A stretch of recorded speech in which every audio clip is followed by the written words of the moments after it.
son works. Like,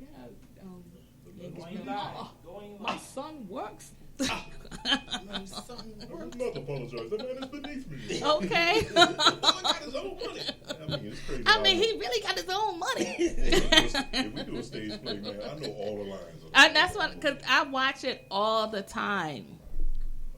That's crazy. Some movies you know all the lines to. That's one of them. Whatever you like. I'm not telling you. Thank you. Oh, thank you. You all are so wonderful. Thank you. Oh, thank you. You all are so wonderful. Thank you. Oh, thank you. You all are so wonderful. Thank you. Oh, thank you. You all are so wonderful. Thank you. Oh, thank you. You all are so wonderful. It's as good as it gets, y'all. Thank you. You all are so wonderful. Thank you. Oh, thank you. Fucking judge me. All right, work it out. We working it out. It's your birthday. Hey. Come on, get your drink on. Let's rock this party No. until the break of dawn. Let's get jumping. The music is pumping. Only come once a year. Whenever you 30, 29, 28, 27, 26, 25, 24, 23, 22, 21, 20. If You can twerk in your chair. 16, 15, 14, 13, 12, Okay. 10, 9, 8, 7, 6, 5, 4, 3, 2, 1. Let's have some fun. Your birthday come once a year. Stevie, help me with this one here. Let's just have a world party on the day you can see. Happy birthday to you. Happy birthday. Happy birthday to you. Happy birthday to you. Happy birthday. Thank you. Oh, thank you. You all are so wonderful. Thank you. Oh, thank you. Stevie, give him some more.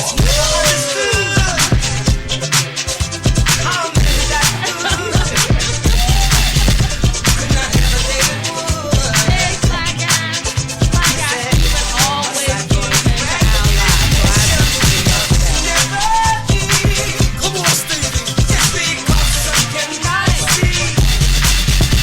Between the players here. I think you make it become push up and we need a girl. Let's have a world party. I can get girl. Happy birthday to you. Happy birthday to you. Happy birthday. Happy birthday to you. Happy birthday to you. Happy birthday. It's my party.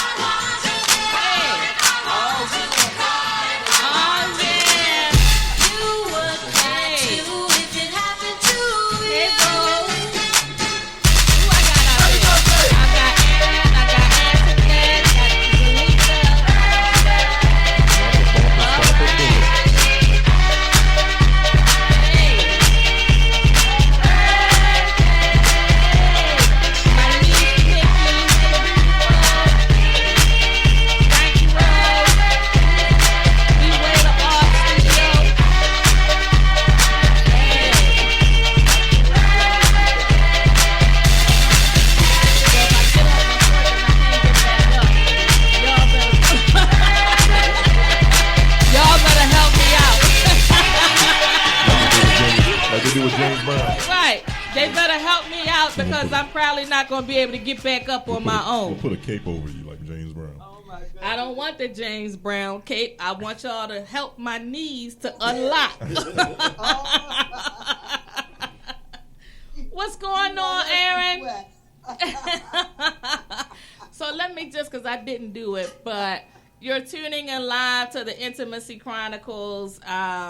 But we're not going to do our broadcast the way we normally would do it. So tonight we're celebrating my 54th birthday. Wow, congratulations. And thank you Happy so birthday. much. And let me just say, I appreciate each and every one of you for tuning in. Y'all might make the old girl feel good. So I appreciate Don't it. be saying I'm you like- old. I'm not I saying must be that I'm ancient. old. I'm going to say that some days this 54-year-old body might feel like 70, and then other days it might feel like 50. So I'm just saying, I'm not saying that I'm old. I'm going to say that some days this 54-year-old body might feel like 70, and then other days it might feel like 50. So I'm just saying, I'm not saying that I'm old. I'm going to say that some days this 54-year-old body might feel like 70, and then other days she might feel like she's 27. Okay. So this ain't the 27 day. Oh, This Lord. might be the 40, maybe 42 day, so Okay. I'm kind of in the middle today, and my mind is telling me that, yeah, I can twerk, but my knees are saying, bitch, you tripping. Okay? So My let me mind's just telling be me no. clear. Don't use that. That's my the body. Do not use that. My body. You is got telling Nick me over another here thing. choking now. Because of that. So, Lisa, you got to mute yourself. Unmute. You got to unmute. We want to hear you, Lisa. So, hey, Troy. Let's see. Who else we Hey, got in Jackie, there? I had myself muted for a reason. I'm walking around here doing stuff around the house. Happy birthday, girlfriend. Thank you. I appreciate that. And let's just have a good time. Whatever you want to talk about, whatever's on your mind, let's just get it done. You want to share a favorite memory of me? You want to roast my ass? Let's do it. Because, see, let me tell you something. Aaron's sitting back there in the cut He look like he taking like he notes. ready to roast my ass. He got a book of So let's get it. Let's do it. Whatever you want, whatever you feel, whatever you want to say, let's just do it. Let's have a good time. I started drinking earlier. Uh-oh. My son fixed me. He ordered breakfast and then he bought like a bottle of Moet, and I'm like, it's not even 9:30 yet. I don't want to drink this damn early, but he's like, Mom, come on, it's your birthday, blah, blah, blah. So I had to take a nap, and I ain't ashamed to say that I had to take a nap, okay, because I felt a little sleepy. So anyway, We got I'm a here power for now. round 2. Lonnie is my designated driver. All right. So that means I gotta monitor what he drinks so he can get me to my final destination. And it's all love. He a bar manager. He can. I got this. He's an Uber driver. Lord have mercy. He's an Uber driver. He's the Uber driver right now. What's going on, Shelly? Happy birthday to you. I know I'm early, but that's team another Leo. birthday cake. Yeah. So is it only cancers like tuning in Oh, tonight? that's good. Well, cancers, we go hard for one another. I'm Yeah. just saying. The thing about cancers, y'all don't know how to act when y'all get together. When we get together, we hostile. Yeah, y'all don't know how to act. Well, I'm a Leo, but anyway, Simmer down. happy birthday, Cancer. Thank you. Happy She's a birthday. Leo. Yeah, she's a Leo. Her birthday is the All right, 26th. Leo. Yeah, you Yeah. up next, Leo. Yeah, she up next. But right now, simmer So- down. I'm not right now. That's right. Let me tell you, Shelly, like I am, before COVID, I would celebrate the entire month, but I haven't done that, because this shit has cramped my style. But you find a way to make stuff happen. You know what I mean? Exactly. So, and that's what we're doing tonight. We're making it happen. I'm so used to celebrating at Corinthians, but Oh, yeah. But it didn't work out like that. What'd you do last year at Corinthians? Didn't you I have think I like almost danced on the table. a birthday Might cake just with a little dress bit, on it? yeah. I mean, Yeah, had there like was a a lot of specialty dancing. cake? Yeah, Okay. it was a lot of dancing. So I like to dance. That's the thing that I miss about not having it, at a place. But I imagine this too will pass. So hey, Tanya. Hey, So Jay. let me Happy just tell birthday, y'all. girl. Last night I kept getting these emails that my guests were waiting, and I'm like, let me make sure I didn't mess up and put the 14th instead of the 15th. Well, it wasn't me. They were ready to celebrate yesterday. Ready to party. Ready to party. Celebrate. Did you mess around and go live when you wasn't ready? I did. I want to hear about that. I wanted to make sure I didn't mess up because I'm a little simple sometimes. So I'm like, oh no. So yeah. So tonight, I really just want to thank everybody for tuning It's about to be in. Dawson. His mother bringing him? Say what? Oh, Coming back that was together? a different conversation. I got Okay. distracted. So, Long as she coming back. this journey to 54 has been amazing, with some bumps in the road. However, I just feel like I'm so grateful that at 54, I'm still here, still able to impact some lives, And that's what's important to me. So for all of you that are tuning in, I'm so grateful for your presence. So let's get this party started. Who's up first? So Zalika was on air, ready. She sent me a text to say, I'm here, Queen. You know, like almost like where your ass at because I'm here waiting. So you know, I just want to say to you, Queen, that I really truly appreciate you and all that you bring, especially here in Baltimore City. I just really love the fact that you was that voice for a lot of us candidates as I ran for mayor that were kind of voiceless because Fox 45 had already chosen who they wanted to show the public. But you said no. And I love that gracefulness about you and that fairness about you. Mm-hmm. You had all the candidates on your show. And you gave us a platform. And I truly appreciate what you did during the elections, during the campaign season. It's because of you, my voice, other people's voices was able to be heard by the public. So you a valuable, just instrumental person in here in our city of Baltimore, and I just thank you. And I got to tell you guys, not only has she really given us a platform, but she's going to have the Republican nominee on later on this month. So her work never ends, and I just hope you're here another 50 years. I really do, because seriously, it's you know, it's people like that actually give substance when even the mainstream media seems to control everything. But you are that voice, and just keep doing what you're doing. I love you, lady. I love you, Queen. Thank you so much. Beautiful testimony. Thank you. I appreciate you. I always feel like I have a responsibility to give people an opportunity to tell their story as best they can and without being judgmental. So I appreciate you for that. And thank you for sending the other candidates my way. I really, that said a lot. What it said was that I trust her and I know she's going to do, she's going to be fair when she interviews these people. So I appreciate you sharing that with me, and thanks. You're quite welcome, Queen. So I plan on being here for a long time. That's right. So Ms. Bazemore, where did you meet Jackie at? Where's the first time you tell us about the experience you when you first met? Let me think back, because I actually met Jackie before I actually decided to run for mayor. And I'm trying to think the first time we actually, I think, met on social media. Correct me if I'm wrong, Queen. That's correct. Yes. Wait, can somebody, whoever that is, I need y'all mic to be mute or something, your phone, something, because I can hear all that noise in the background. Who was that? Aaron? That ain't me.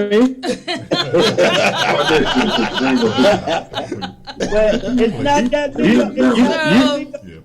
know, I don't have no kids to be arguing about. Oh, Lord have mercy. But I reached out to Zalika, and I think we ended up speaking on the phone for about 45 minutes. Yes, we did. What I love people that aren't afraid to speak out, and that was impressive to me in terms of not going along with what everybody else says you should go along with. So, am I on Facebook? I'm on Instagram. Oh, okay. Yeah. So, but that was we had an in-depth conversation that day. Yeah, it felt like I knew her for a very long time, and she kind of opened my eyes to a couple of things, and I love when people aren't afraid to speak their truth. So that was impressive to me. So I appreciate you, coming on the show and outlining your intentions for the city. I thought that was amazing. Yeah, thank you. And when I came to the studio the first time, I brought Sharon with me. Yeah. And Sharon and you guys knew one another. Right. So I was enjoying that. Sharon, I think, is a very talented young lady. Mm-hmm. I was happy to be able to give her the opportunity to actually do some of my promotional work as I ran during the first 30 days. Right. But a lot of times I feel like you have to let young people fly free as well. Absolutely. And so I'm just still following her. That young lady amazes me. She's an entrepreneur that is unstoppable. Even during COVID-19, she's still promoting some of the very talented things that her and her group are doing. They're doing, and I want to take you, Jackie, when you get time. Maybe next weekend. It won't be this weekend. Okay. But I want to treat you for your birthday because she has been through the works. I mean, from the cucumber facial to the massage to the nails to the hair. So I want to support her in that way by just treating a few people that I respect and that I care and have grown to care about to that type of moment because COVID-19 has really showed me that we as Black people are very, very creative. Absolutely. Absolutely. It's so much talent here in our city, and I have watched so many young people actually reinvent themselves and use this as an opportunity during COVID-19. And I'm helping quite a few of them. I know you're familiar with Aaron Mabin, the football player. Right, yeah. And he played for NFL. He's from Baltimore. So I went and promoted his new art exhibit. So you guys got to check that out and see behind the scenes. Okay. But beautiful artwork. So they found the creative way by appointment only to actually come in and you can bring your family, your children to see some wonderful pieces of his work. Okay, that's cool. That's I appreciate you sharing that. Thank you for joining us tonight. I mean, I'm looking forward to having a good time. So I definitely value your feedback, and I thank you for taking the time to share in this moment with me. How long have you been doing this, Queen? How long have you had? I think in August it'll be 5 years. You've been a personality for a while. You've been a radio personality. I know, yeah. So in August it'll be 5 years. Well, you always have personality, but got a lot of damn personality, okay? Personality, yes.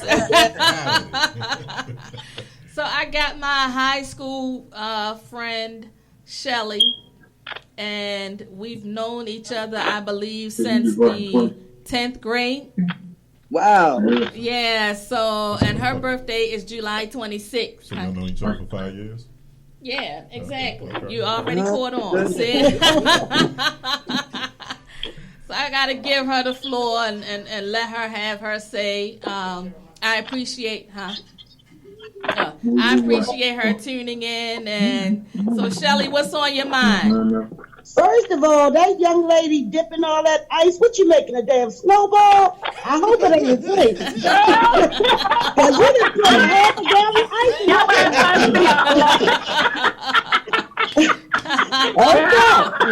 Make a frozen cup. Okay. She's taking it back in the day to the frozen cups. Okay. All right. Well, I don't have a lot to say except for, Jackie, you've been my girl since high school. Of course, we know a lot of the same people outside of school. You always were a talker. Imagine that. Imagine that. Right. And I'm just happy for you.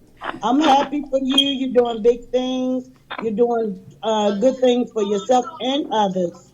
And I'm very proud of you. You know, Mervo put out some good people. Damn right. So I just want to say happy birthday.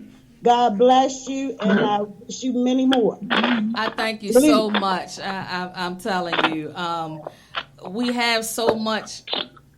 It's funny because the history that we share is like you can't even put a price tag on it, and it can be probably a year or so since I've connected with Shelly, and it's like we pick up right where we left off. You know, it's not like that kind of friendship where you're like, how come you didn't call me, or how come you didn't do this? We don't do that with each other. We know that I know if I needed something and I called her, she would be there. Right there. So we don't have to define our friendship to other people. So I always appreciate you. I see you out there getting your life a lot of times, and I'm like, that's my Shelly girl right there. Yeah. Yeah. With my messed up knees too, but I'm gonna keep it moving. Oh yeah, I know it, and I love that. I love that you don't allow anything to stop you. You know, so I'm always proud of you, and I appreciate you. Right back there. So what you drinking, Shelly? And wine. Okay. Gotcha. So who else I have on? I got Aaron's gone, so I'm gonna go to. He must have muted his camera. Nettie, Antoinette. Is she on? She's on mute? Yeah. Hi, daughter. Oh, she got to put a video up. She might not want a video up. Okay. So while we're waiting for her, I'm going to go to Tanya. Hey, Tanya. What's going on, Jackie? Happy birthday. Thank you. This is my cousin Tanya. She's my karaoke partner. And so we do karaoke every Thursday online. And it's always a good time. So we're usually singing till about 1 or 2 o'clock in the morning. So you'll do karaoke online? Online, yeah. Is it open to everybody to see? Or? I'll send you the link the next time you want to join in. We can do our Ike and Tina. Yeah. Y'all ain't letting COVID stop y'all. We're not letting. It's like you have to recreate yourself. That's right. You know. That's right. And we have fun. We have a good time. We have a good time, and so I'm so old school. So I'm always reaching back to those old school songs. And Jackie always making us reinvent ourselves. We come up with the songs that we never thought we could sing. I'll make them step out Jackie have us doing it. I love it. Yeah. So what's your go-to song? My go-to song, Tanya loves Gladys Knight, so I have to either start with Gladys Knight or end with Gladys Knight. Are you a pimp? And she got all the best Gladys Knight. No, I'm songs. Gladys, goddammit. Oh, so you know. So Tanya's the pimp? Sometimes I try to be. I try to be. She tries to be a pimp. Nikki tries to be a pimp. So you glad that she Bubba? Right, she Bubba. She my ace, you know. So right there. We have a really, really good time, and I'm always like, come on, y'all, step outside your comfort zone, because sometimes you get comfortable and you want to keep doing the songs that you know you sound good on. I'm like, the hell with that. We're going to step outside our comfort zone. Yes, so. Always make us do that. Always. But it's always a good time. We end up doing it the best we knew how. So it's always a good time, and my son be like, Ma, lay down somewhere. I'm like, for what? Because we be getting tore up, we be drinking. Yeah, but I'm home, and I think that's the beauty of it. That's right. Being home and, you know, not having to worry about, I got to drive back home. I'm already in the comforts of my house. Sometimes I have my bonnet on while I'm doing karaoke because I'm around my family. So when you finish, all you got to do is lay down. Just lay down, yeah. So, and we, you know, some of them, they get up and dance.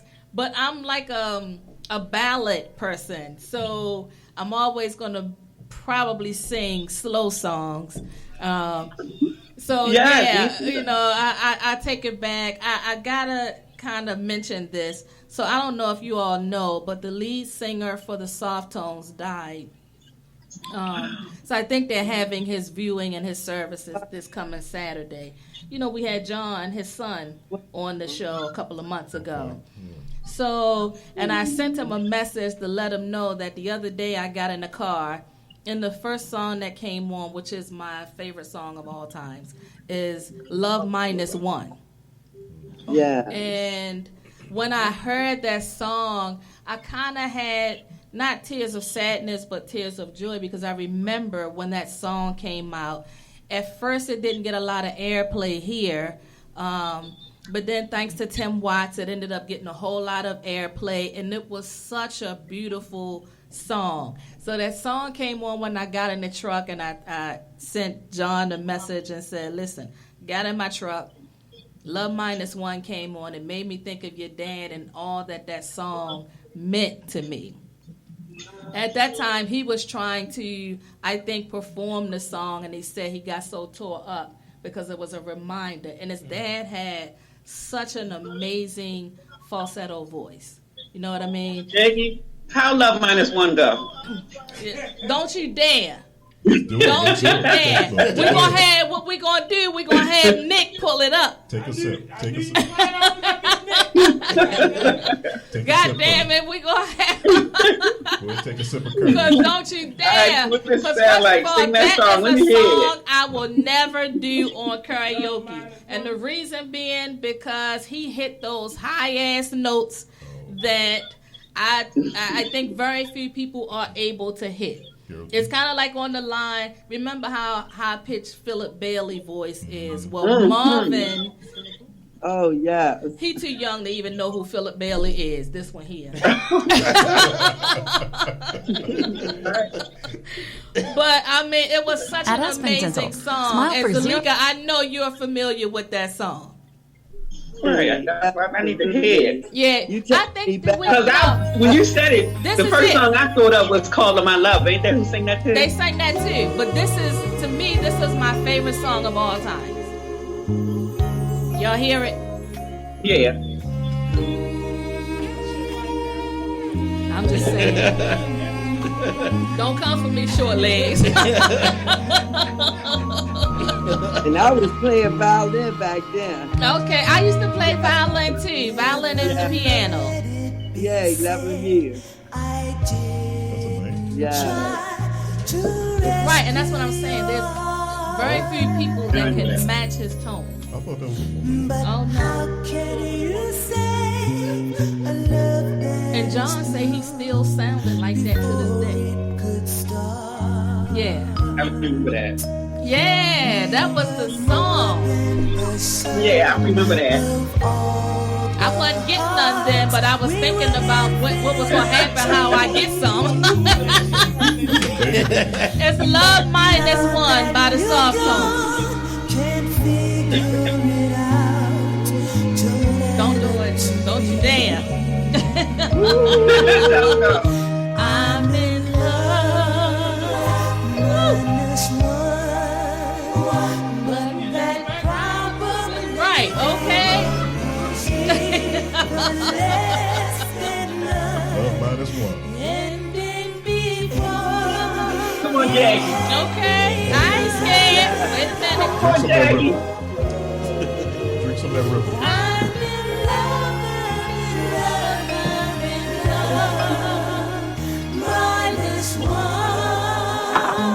Yes. Let me find out. Okay. Come on, Jackie.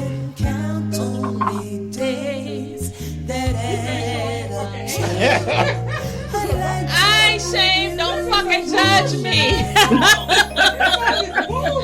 This is hot. Sing your song, Jackie. You sing your song, girl. Y'all ain't been in love. It's your birthday. You Sing. didn't love Minus One. You loving yourself. I love myself plenty of times in my life. You got a point. They are haters, okay? They haters. Shelly, you remember this song? Loving yourself. Yeah. Yes, I do. Okay. They trying to come for me talking about I'm showing my age. Girl, Troy, you know that song, Troy. all through all day. Come on, Troy. Woo! Mine is one, but that I'm about to throw my drawers at probably. her. Okay, we can get jiggy later, but goddamn it, let me hear my song. I'm about to throw my drawers at her, Nick. Okay, I don't want them. They probably all smudged and shit. I'm in love. All right.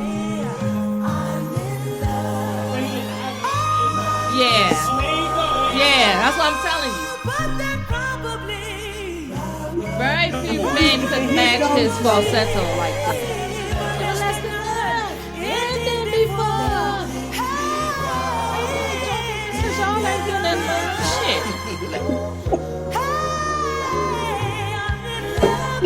You gonna go home? Thank you, daughter. Thank you so much. I love you. I'm in love. Woo!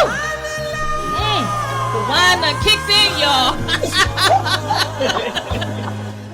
Love. Woo! Look, the Sandman came and took the song on. Well, you know He's what? such a hater. Damn. I just want to say, okay.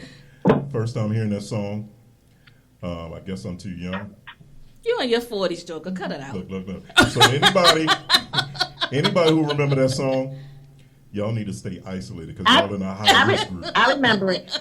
Anybody remember that song? I remember it. Y'all in a high risk group. Y'all need to stay isolated. Yeah. That was good music there. Oh my God, yes. Huh? Exactly. You remember That's some baby stuff.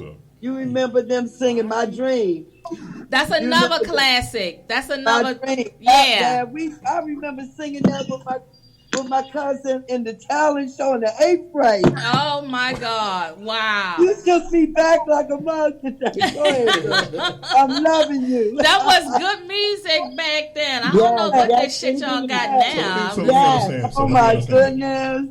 You had. Whenever I go you to had the his song. bar and get on the jukebox, I say I only play dead people. I know, right? That's right. That's when we really telling our age because we always go back to the old school stuff. Yeah. That's the best damn music there is. You're not right with that. So Rich, you had a question? So how huge is that for you to have his son? I know. That's your the son, yeah. And you were able to interview him. And to be able to interview his son and listening to the advice that he received from his dad, like his dad told him, if you get into the music industry for the sake of making money, you're always going to be disappointed.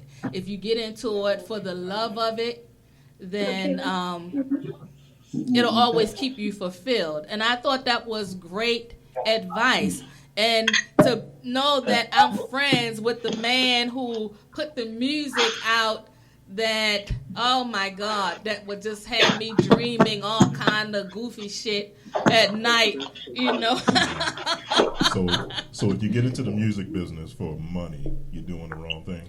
I think that you'll always be disappointed if that's the real reason that you're into it. I wonder how Jigga Man feel about that. Well, Jigga Man sitting on top of the world, but the thing is, sometimes you can be the most talented person. Like the Soft Tones didn't get the commercial success that the Temptations received, and they were such a great group. You know what I mean? They was from here. It was the Soft Tones and First Class. Yeah, I think they did well overseas. Yes, who's calling me? Cousin Patricia and Johnny, happy birthday. Hi, Patricia and Johnny. Oh, my God. Thank you so much. So I got to give y'all a little background real quick on Patricia and Johnny. So where y'all at? See, wait a minute. Wait, hold up. They old school, so they don't know how to work the video. So Jason must not be home. We home. If y'all not, okay, I see y'all. Yeah, we home. Wait a minute. What y'all in San Francisco? Hell no. That's why. I see the bridge back there behind you, or is that the London Bridge? Wait a minute. What in the New York? quarantine hell? I heard Zoom. What in the quarantine hell is going on here? So y'all Patricia supposed and to be Johnny, they're my Yes, older yes. cousins, and I learned so much from them. I mean, like, I have so much respect and love for them because they taught me a lot. So for them to be here, I'm so honored. Who's waving goodbye? Oh, yeah. Well, I mean, old school, but just the idea that they're on here. Cheers, Johnny. All right. We love you. I love y'all too. Thank you so much. I appreciate you. Oh, you're more than welcome. I appreciate it so much. I need to learn how to do that because I mess around and do that. I had a trash wheel behind me. Oh my God, I can't with you. I need to know how to do that. How you put the San Francisco? Hey, Jason, I thought you wasn't home because it seemed like they was having technical difficulties. Yeah, I just woke up. My birthday. How you doing, old man? I ain't seen you in a minute. He's in San Francisco. I had to take a nap. You had to take a nap. I had to take one too, and I ain't ashamed to admit that. All right, yeah. All right, talk to you. Tell them Okay. to put a boob. All right, see you, Jackie. All right, love y'all. Love you too. So, Aaron, hey, Linda. Before Linda, put your boobies away. Linda. Rick say, put your titties up. Look, you got to be doing My that. bad.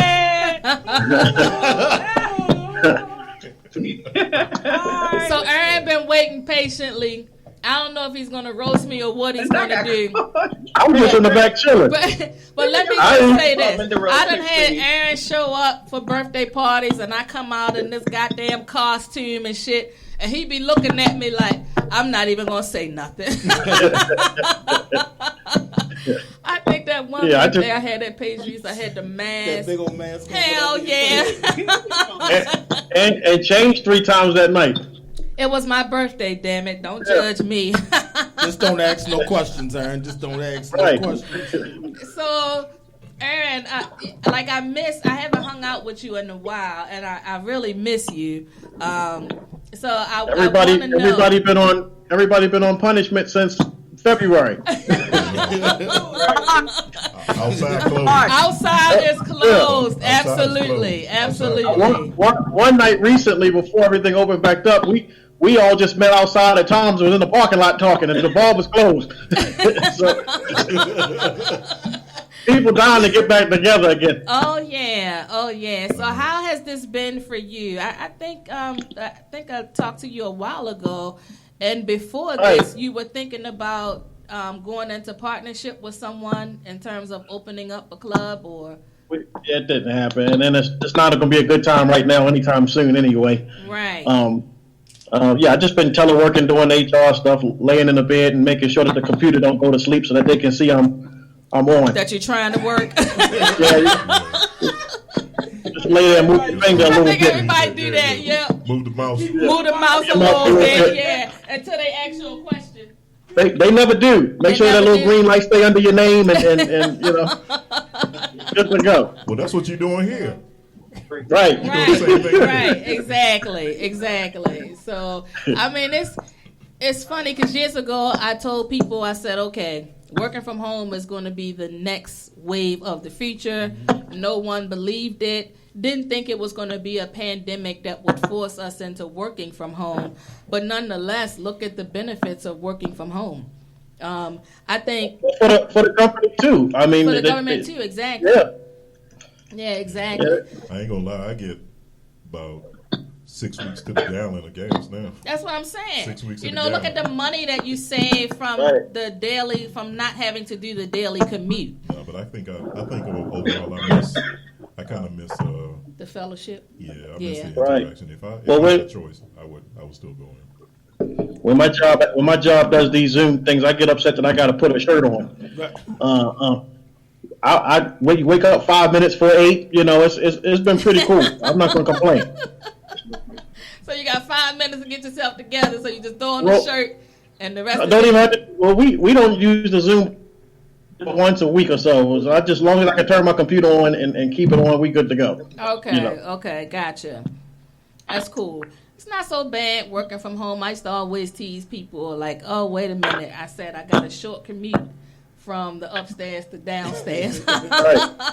There's no wall-to-wall traffic. It's just me. No fight for parking. Right, exactly. But if you had your choice, would you keep it this distance thing, or do you like the fellowship as well? I love the fellowship. I went to the first funeral I went to was a few weeks ago. I'm not used to being around my family and not being able to hug. And so I hugged a couple of people, and I remember my cousin saying, "You're not supposed to be touching." I'm like, I haven't seen him in a long time. So, because I am very touchy-feely, and to be... Shut up. This last funeral To be we went able together. to not be able to touch is a little difficult for me. I remember Lonnie and I went to a funeral. She didn't even know the people, yo. I didn't know the people, but people are drawn to me. And she was crying aloud. It wasn't that I was crying. The whole family had started hugging me. He had walked up the aisle. I go outside. What is Jackie doing? I'm in there fellowshipping. I done prayed with the people. I only knew one person, but the whole family in the front row started hugging me. And she held up the whole line. I did. I really did. They was looking at me like, well, who is she?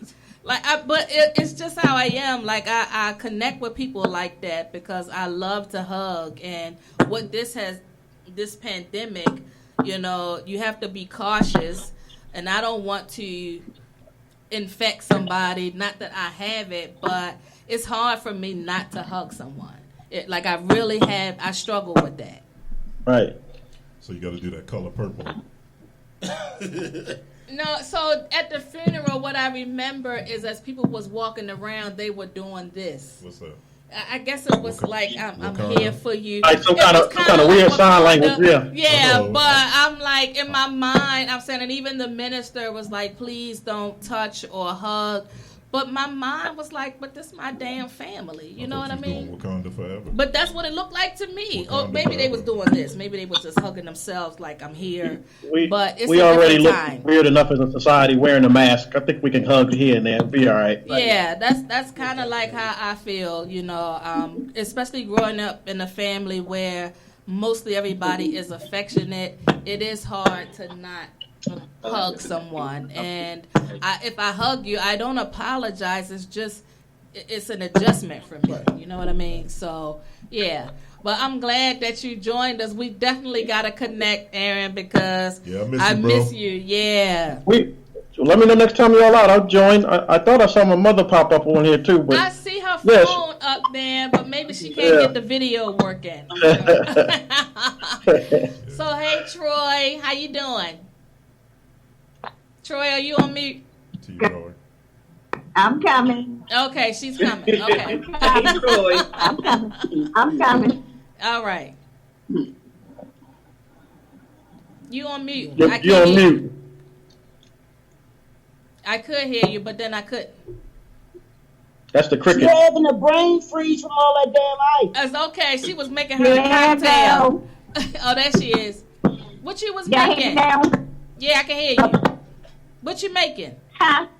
What kind of drink are you making? I just made a peach, white peach. Okay. Sound good. Okay. Sound good. Okay, Isaac from the Love Boat. Wow. Okay.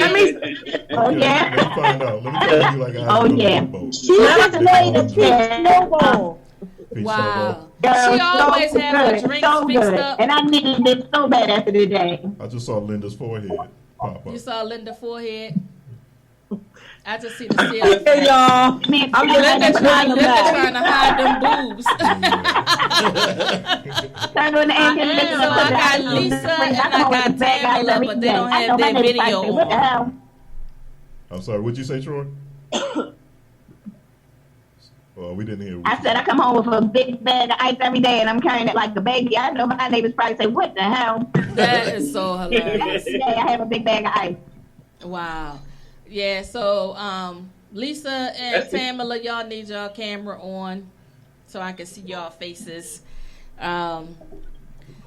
Anywho, so Lonnie is my designated driver, but I'm not gonna get too tipsy tonight.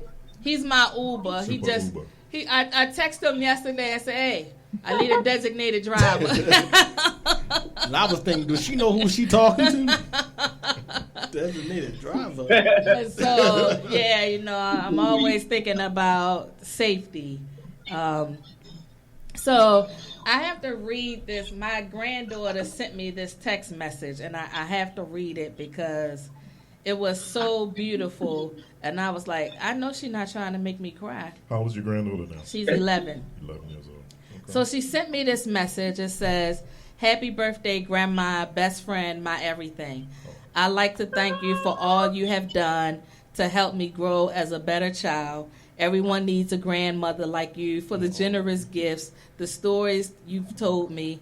You're always ready for kisses, smiles, and cuddles. You give the best advice, and most of all, you help me through thick and thin.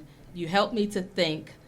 I can tell you stuff and not worry about you going to tell my father, your brothers, and your sister. Everything, because I gossip. Everything about you, from your smile to the way you dress, just put a smile on my face. I love that you're a strong, independent woman. So I'm going to say happy birthday, best friend, grandmother. I love you." That was what's up. I thought that was so sweet. And I was like, I know she is not trying to make me cry today. You know what? She's 11 years old. She's 11 years old. She's so old, though. And as close as me and my 11-year-old son is, I can't get 2 words from her. That's really nice. That's really nice. That was a beautiful I thought trip. it was really touching, and she wanted to come tonight, but I'm like, no, because sometimes Grandma kind of a little wild, so you're not gonna be able to come. But we'll have our day tomorrow to celebrate. Yeah. So What y'all gonna do? What's on plan? whatever she want to do, even though it's my birthday week, but it's kind of like whatever she want to do. Oh, she the queen. Then. She is definitely the queen. And today, in helping me get dressed, she was like, "Ew, Grandma, that don't look right." I'm thinking I got swag, but the young people will let you know, "Oh, that look old." Like, well, I'm not old, but I'm not young either. She's like, "Let me fix you up a little bit. Straighten up your shoulders." I'm like, "Little girl." So I always say, I think about my grandmother, or my mom's mother, and she was a fun grandmother. And I used to always say, when I have grandchildren, I want to be the fun grandmother.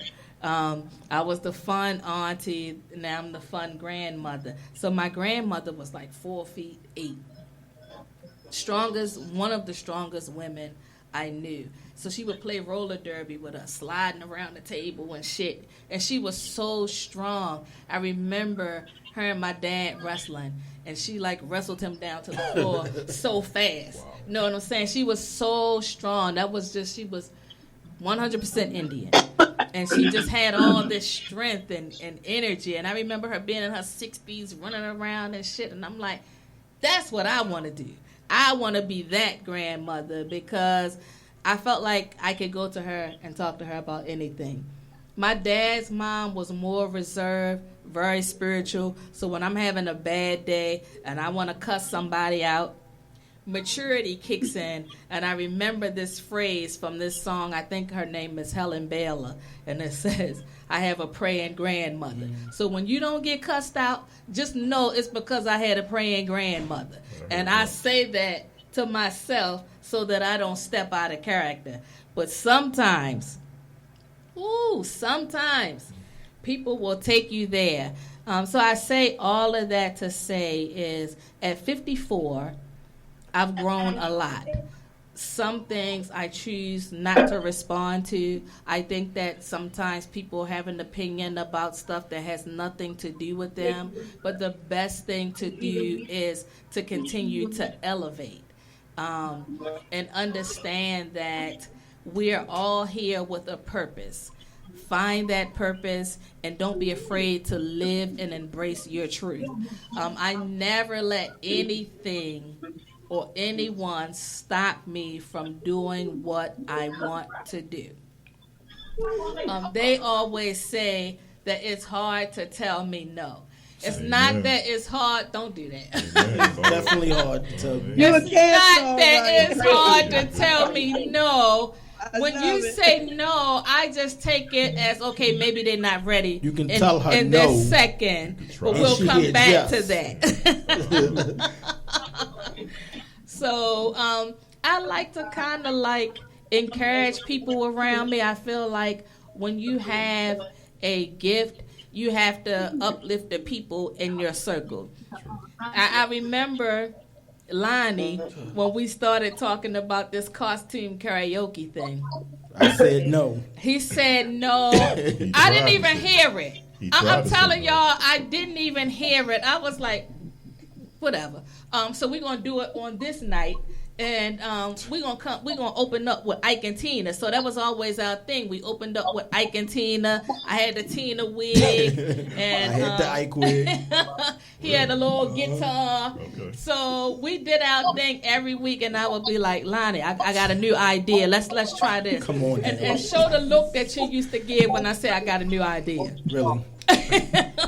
I said, dude, it can work. Trust me. Just go with me on this. And it's the same with Rich. I think Rich was never thinking that he was going to host a radio show. Nope. So he used to sit in the back, and I would be like, no, come on up here. You my other host. Come on, let's do this. And now here it is, 2 years later? 2 years later. And the rest is history. So I think I have a way of taking people out their comfort zone. I don't hear them when they say no. I think they're just confused. They don't, Oh, that's what it is. Oh, is that what it is? Yeah, that's what it is. we don't know no better. They don't see my vision for them. They don't see what I see in them. And when I look at Rich and how far he's come, he's very comfortable. So he's like my backup. So when we do a show and we have guests on here, I can sometimes relax because I know he's going to ask great questions. Yeah. And I appreciate him for that. So who knew that this man that I met a few years ago to do my jazz night on Sundays at Echo, that him and I would not only become friends, but that he would be my co-host on the show. And it's just a reminder that when people come into your life, you cherish them for one, and sometimes you can see things in them that they won't see in themselves. And it's not only that. I mean, speaking from the heart, we I met both of you guys at the same time. Right. Yeah. Where we were doing the jazz night, and along with Aaron, and we had some really good times. Oh yeah. And, we used to turn it up. We used to turn it up. Right? Yeah. Exactly. What happens at Echo stays at Echo. Stays at Echo. But that being said, if you'd have asked me to say, Richard, I want you to be a host of my show, I'd have been like, nope, it's just not the thing. He wanted to stay on the steel drum. Yeah, right, exactly. But not only that, it's just, I think it's a testament to you where even though we might be forced to do something uncomfortable, yeah, we trust that we're in good hands. Yeah, and that's the thing. Yeah, that's the thing. When people trust you, even if they don't believe in what you see in them, the idea that they trust you is like they're willing to take a chance. I know that they look at me and they say, she's really crazy. I know that they're thinking that, but I see something when I look at them. So I always like to encourage people to kind of like step out that comfort zone, because uncomfortable is okay. Hey, Naja. I think Eric is Eric in the lobby.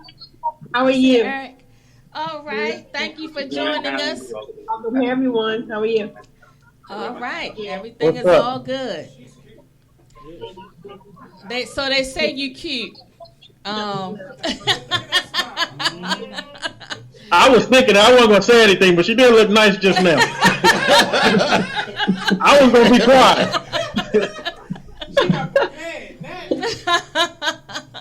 I was gonna be quiet for once. Wait a minute. It's not often that she's speechless. Look. She got brothers on here. Be like, look, if COVID don't take you out, can I? You've been waiting all night to say that, haven't you? Right, exactly. He was waiting for his opening to be able to get that in.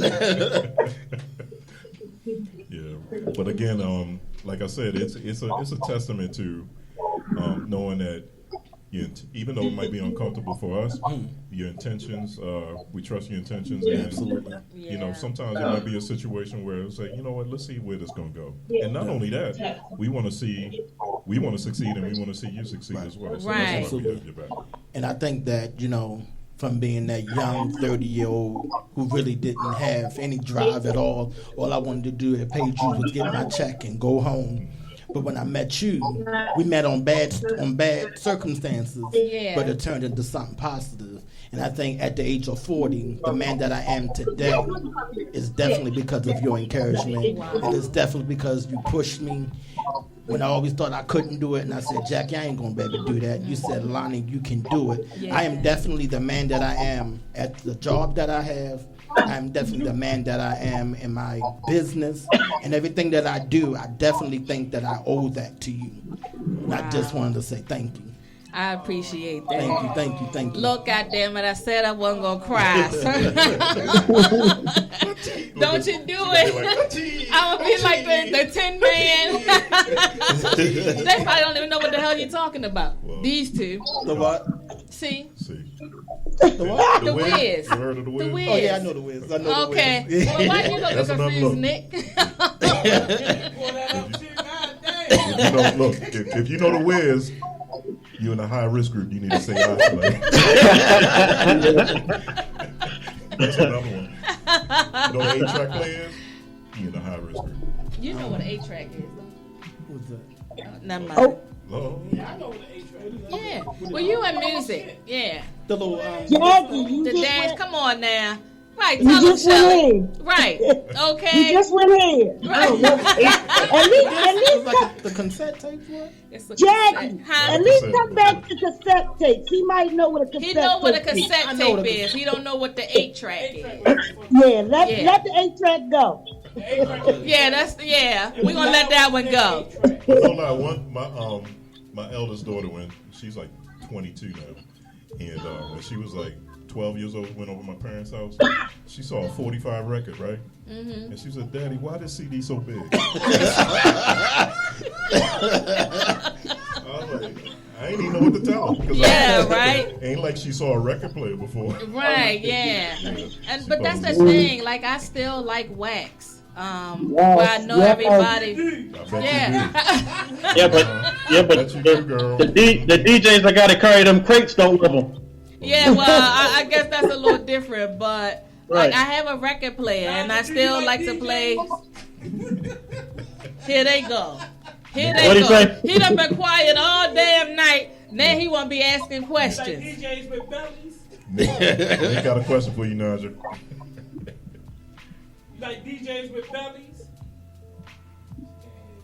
Can you hear Naja? What do you say? Naja, do you like DJs with bellies? Oh, no. He's been voted off the island. You supposed to be nice and loud. I'm not a good liar. But... Look, everybody flirt during quarantine. Well, ain't nobody else gonna ask now. Right, all questions have. Ain't nobody else gonna ask now. Questions have ceased. Right, exactly. Well, he had to shoot a shot. Look, nobody hooking up during quarantine because that's just jam talk. So, and that's the thing for those of you that are dating, and now that we're still in this pandemic, are you making new connections? I mean, what's the criteria? Do you have to see their lab results first before you move forward? You take your chances on everything else. You might as well take your chance with the COVID too. Absolutely. Well, but that's a great point because a lot of y'all out here is still fucking raw. Right. So what's the difference? I'm just saying. With a mask on. With a mask on. Right. It's So that's crazy. It's like you roll up with to somebody and all you see is a face mask and forehead and eyebrows. Be like, hey, forehead. Right. But listen, so when you see somebody with a mask on and they look fine as hell, but when they slide that shit down, you're like, oh, whoa, Whoa, my So goodness. is that a deal breaker? I'm not dating shit. So is that a deal breaker, Lonnie? Yes.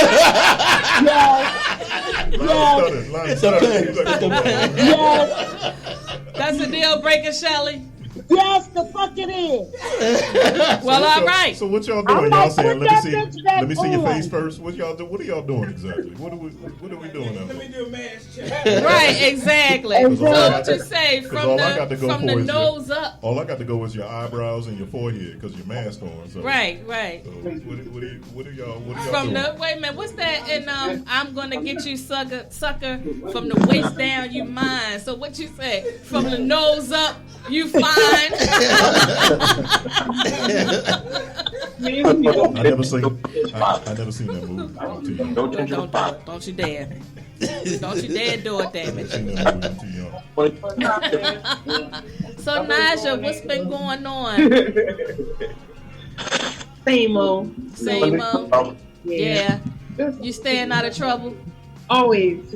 You answer too fast. Until she logged in. Until you logged in. That's right. I was in the waiting room for like 20 minutes. That's Nick's fault. Yeah, that's the DJ fault.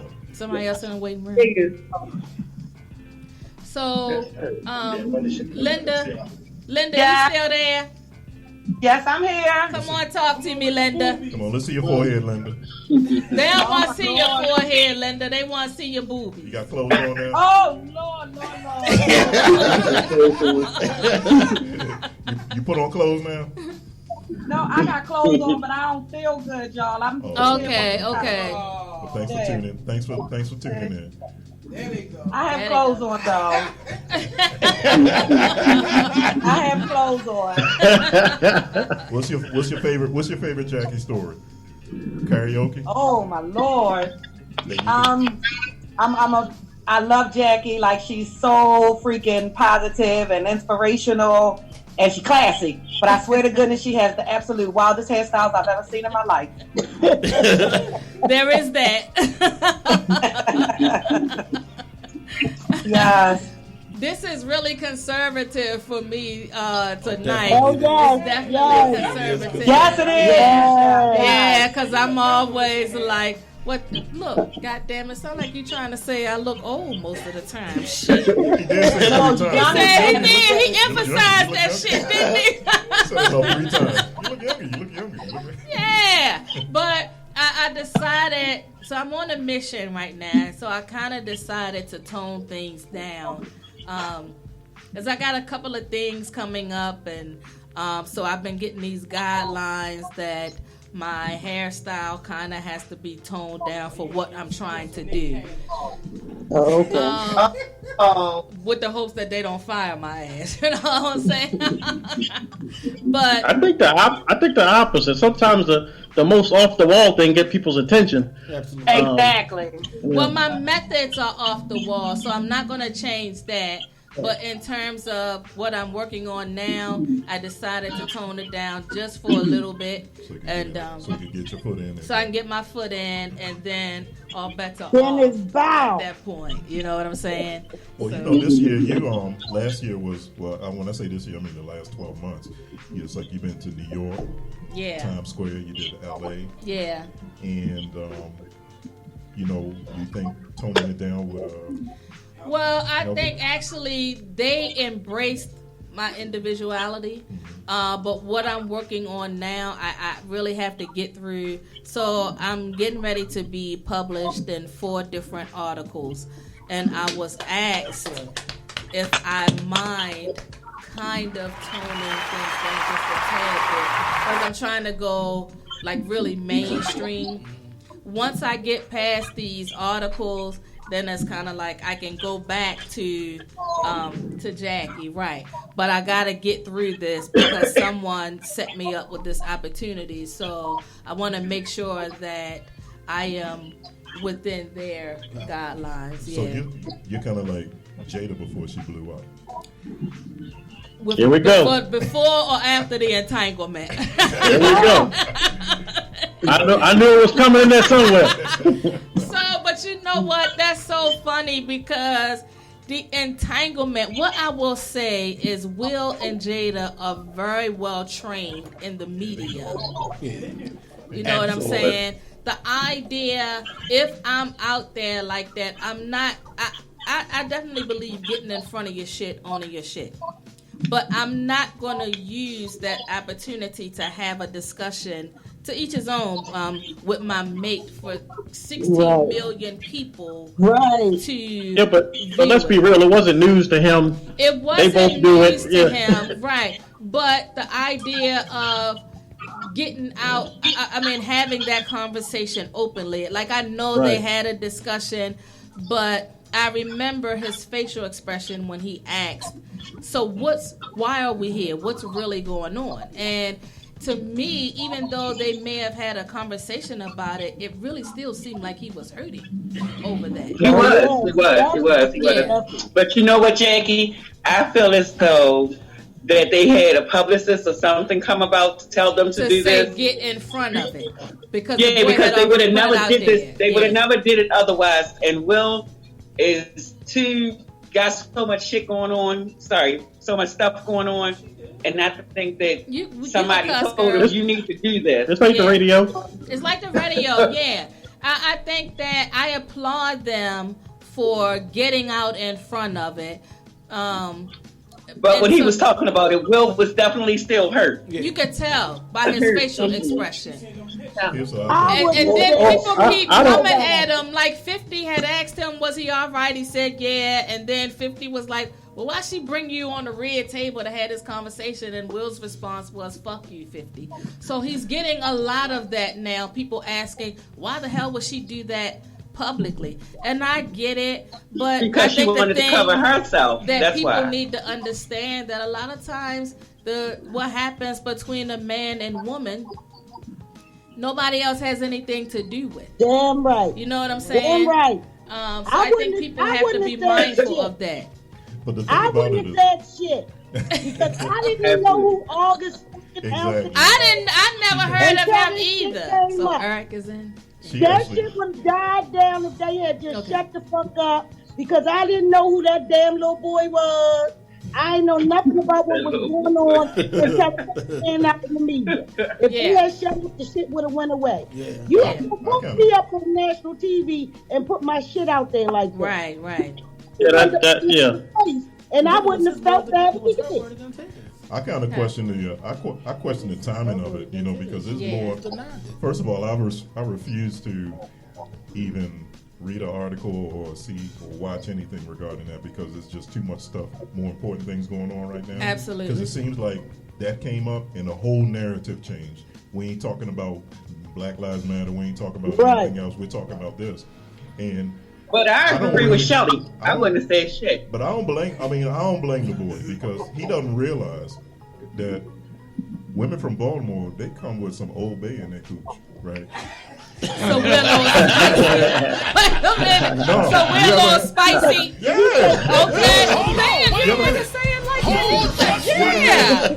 You ever had Old Bay up your nose? You don't feel right. Just 1 minute. You ever sniff some Old Bay? It's like you don't feel right. So you don't feel right. He wasn't ready. ready. So he sniffed the Old Bay. He wasn't ready. And he was hook, line, sinker. And he wanted to stake his claim. Once you get that Old Bay, you don't realize. Don't mess with girls from Baltimore. So I don't know if anybody else has saw the pictures of August, but that packaging, the packaging.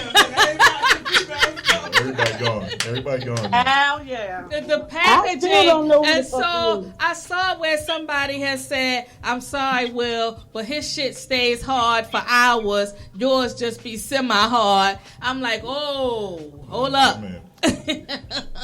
I am delivered. But let me ask you this: I don't even know who the man. How old is he? Is he in his 20s? He's Augustine, 24 or something. So 24? Yeah, so pretty much he's about the same age as his That's her oldest son, kid. as his oldest son. Well, he was the kid's friend, right? He was the kid's friend. They showed pictures of him and I'm Will just saying- hugged up. And I'm just saying, what if Will did the same thing with one of Willow's, homegirls? You see what I'm saying? Right. Yeah. I ain't. It would have been. I'm You're not absolutely right. Everybody would have been no interviews. outraged. Yeah. Everybody, yeah, absolutely. Like I said, I don't want to see any interviews about them because, like I said, there's more important things going on right now. But I know, I'm convinced that they did that to stay in front of it. Yeah. And I think the whole thing probably was rehearsed because they are way too savvy. Calm. That's why I say they savvy had about media their- training. Yeah. You know, it was like everything was And how many- calculated. How many million hits that show had? That had like 18 million. Yeah, that's money. Yeah, but that everybody wanted to listen to that. Yep. So he hurt, but cha-ching. Exactly. Yeah. Exactly. But he did say, because I was curious. He said, And I "I'm think he going to get stepped you up, back." And the way that he said it, you know he meant it. Yes. And she Why? said, Because and you when know she what she said- said? She said, "You've It been, ain't about you've getting me been back." getting me back, Yeah, right?" yeah. But you He could said, "For me, tell it he is." meant that shit, and he is going to get her back. You could just tell from his facial expression. The young boy wasn't ready for that old babe. Absolutely. Shit, obviously Don't mess she with no- wasn't ready. I think he turned her out. Don't mess with no girls from Baltimore. They come with Old Bay. I can't with you. He didn't know. I can't with you. He didn't Who's know. that over there? Hey, Eric, are you with me? He's unmuted. Yeah, I'm here. Okay. What's going on, Eric? So let me give y'all a background story on my friend Eric. Eric and I have been friends since I think 2004. When people say ride or die, Eric is that guy. He is that guy in every sense of the word. Him and I will be up late at night talking on the phone, and all that time he didn't know that Harold was in the bed asleep. And he said he would be like, "I would have told you to get the fuck out the room with all that noise and everything." We be up late playing Price is Right. When I was having difficulties and I had to hide my car, Eric was the one came here, "Let me get your keys, let me take the car." And so his wife would be like, "Is that Jackie car out there?"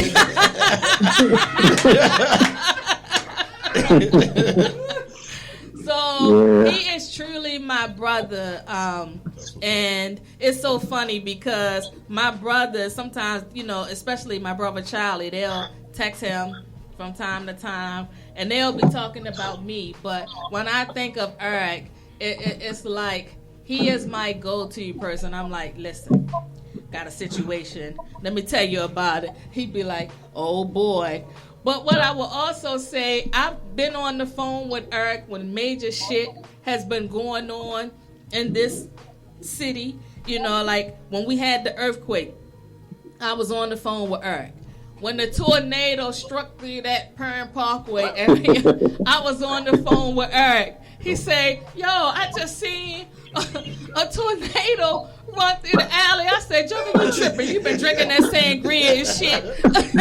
And then I turned the news on the next day, and he was right. So, I mean, like, we've been through so much together. We done been stuck down on the Eastern Shore in traffic. Don't call him no more. Don't call him no more. That's I think that's probably what Bonita be like, the fuck is going on? Y'all always on the phone when the shit jump off. Last time you talked to him was right before COVID hit. Was it, Eric? I gotta make sure. It might have been. I don't remember. But he's a really good friend, and he shows up, and I respect that, and I appreciate him. We've had some challenges. He's been my bodyguard sometimes when I had to go and pick up money from somebody. So he's been that person. He's been my muscle. So I love and appreciate him. You know what I'm saying? Yeah, that's that. God damn it.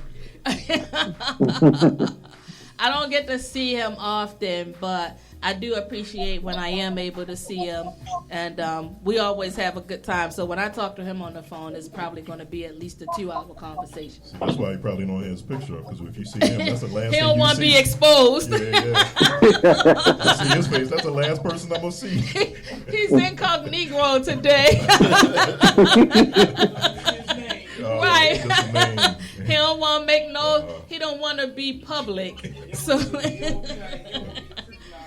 Exactly. So I'm so glad that you tuned in. I appreciate you. Yeah, I was having some difficulties at first, but I made it work.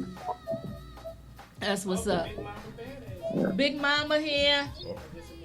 Oh yeah, that's my girl. If y'all want to laugh, I'm telling you. Y'all gotta book her when y'all have events and stuff because she needs some intro music. Oh, she is crazy. I wonder if she got my birthday gift because she know what I asked her for. Hey, Sugar Booger. Hey, Big Mama. You got my birthday gift. Is Tyler in the background? Yeah, listen to me. I'm gonna try to wrap him up, gag him, and bring his ass down there. I hear deep voice in the background. Why you trying to trying to steal my shine? How you doing? Look. Is my video on or no? Can you see me? I can't see you. You got your camera on? I'm the other. Hold on, I got sister here. Hold on 1 second. The host already asked you to start my video. Okay. My hair ain't done. Look who's over here. Look. Remember my sister? You was just asking about her. I was just asking. Hey, girl. How you doing? I'm doing great. I'm so glad that you're tuning in. It's her birthday. It's her birthday too? No, it's your birthday. Uh-huh. No, I'm just asking. She said yeah. What happened? You said it's her birthday as well? No, it's your birthday. Yeah, okay. Why we here? Listen, don't fucking judge me, okay? Big Mama, I just wanted to make sure I've been drinking. Okay? So Look here, baritone. Don't fuck with my girl now. Leave her Thank you. alone. Say it again. Goddamn church boy.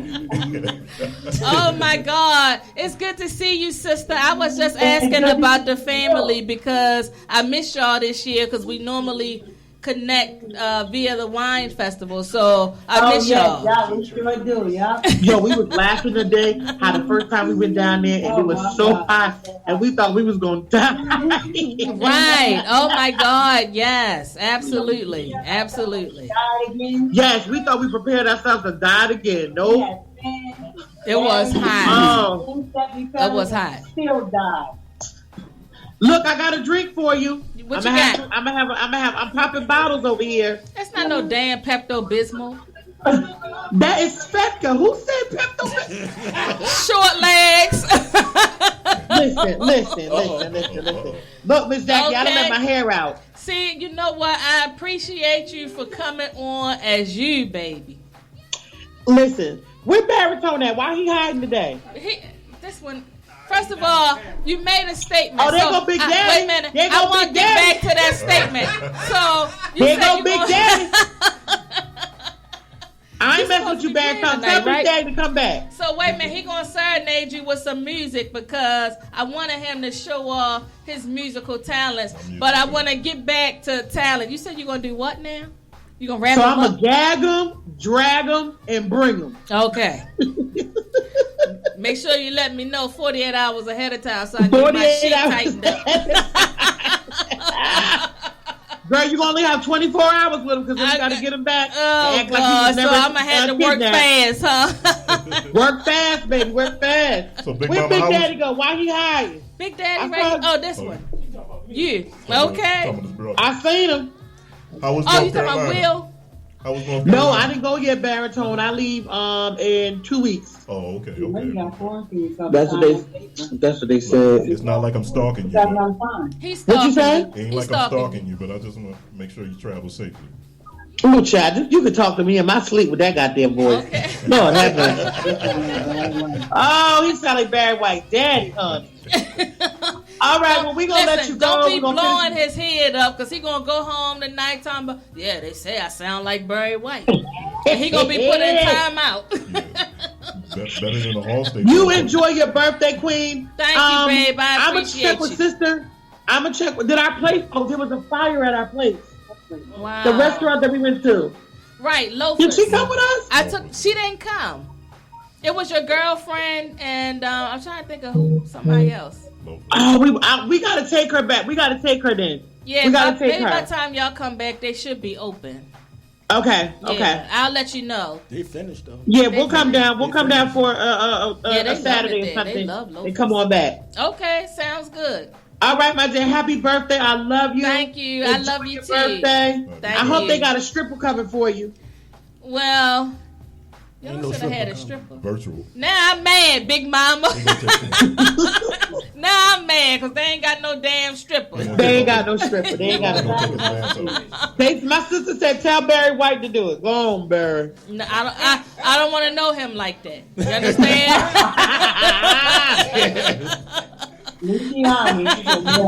Oh my God! All right, my dear. Enjoy your birthday. Thank you, babe. I love you.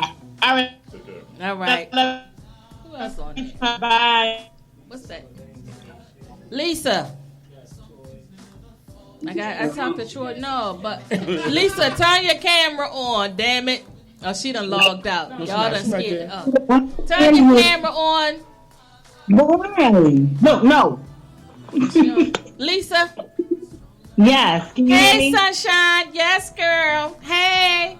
Hey, look, I know they said earlier you don't like hearing no. I'm gonna say no.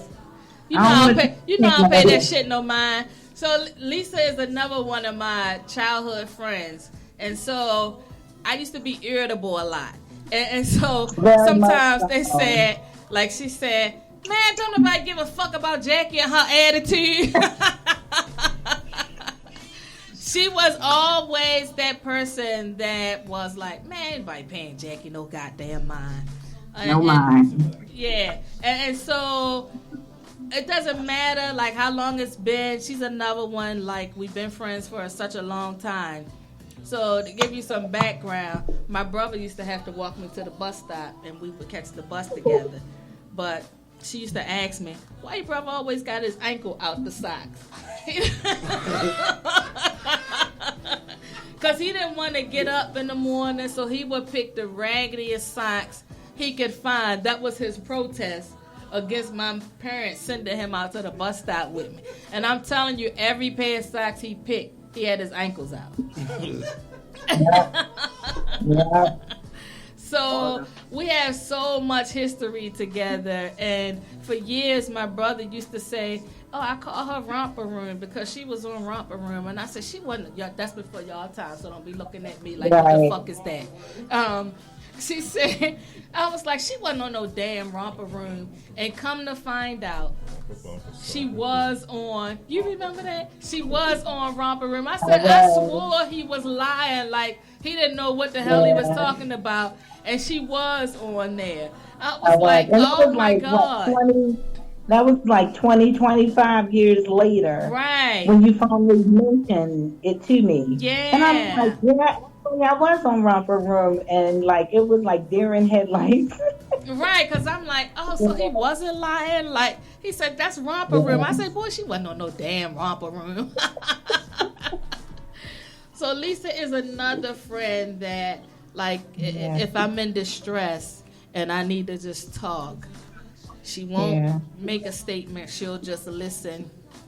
And I feel like I can go to her for just about anything. And what's crazy is her husband was my best friend in high school. And even though her and I hung together, they had no idea that they shared the same best friend. Isn't that crazy? Right. Yeah, that's crazy. Yeah. So I definitely appreciate you for tuning in, because I know you go to bed early. So I'm feeling grateful. So I gotta ask you a question. Is Michelle still on? I think she's gone. So what, if you had to share something, what is your favorite memory of me, or could you roast me?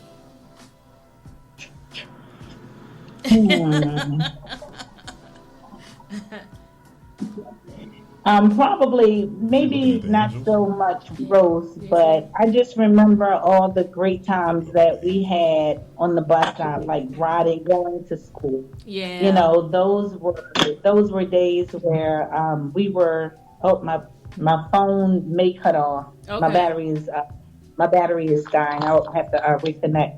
But those were the days where we were really finding ourselves, high school. Absolutely. You know, we were developing into our own individual persons, if you will. Mm-hmm. And every morning, if I was having a bad day, or if you were having a bad day, I remember there were moments where we would be waiting for that number 15 bus, Yeah. and that would be at all. Right. You know, yeah, and but we had an unspoken understanding that We continues did. to this day. Yeah, we definitely did.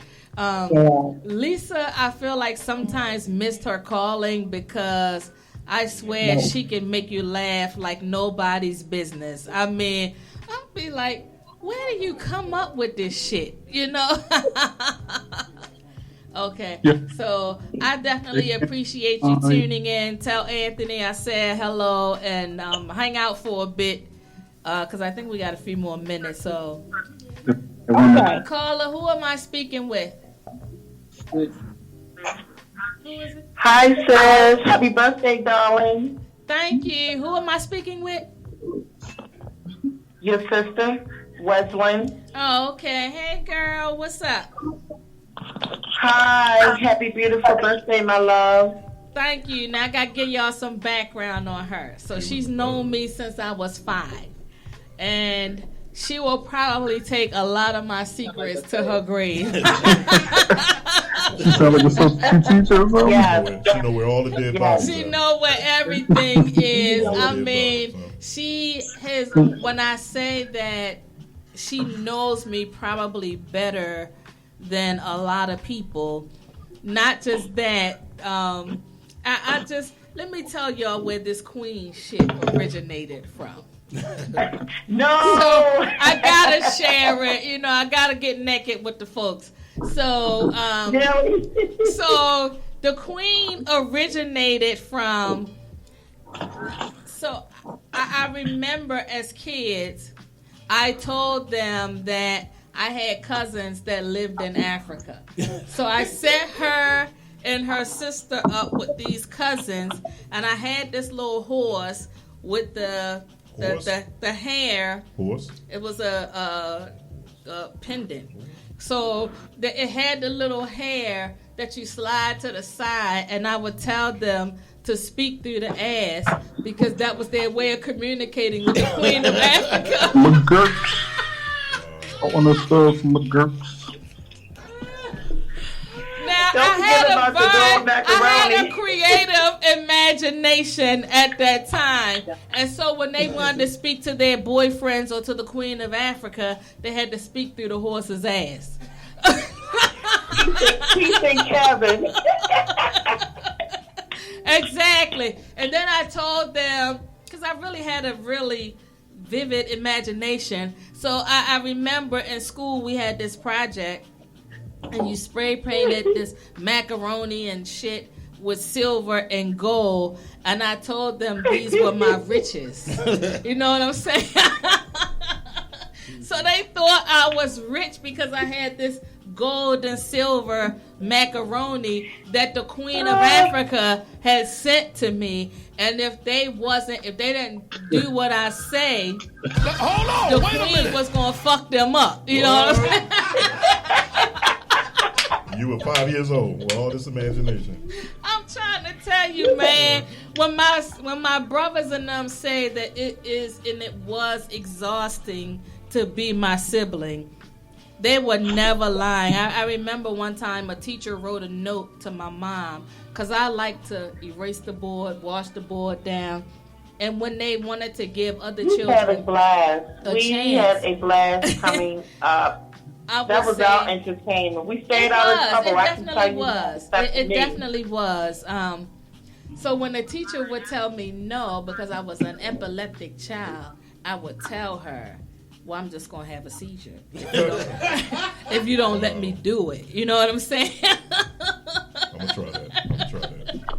And she would be so panicked and she would let me do it. But one day, on day number 4, when I threatened that, there was a letter at home waiting for me.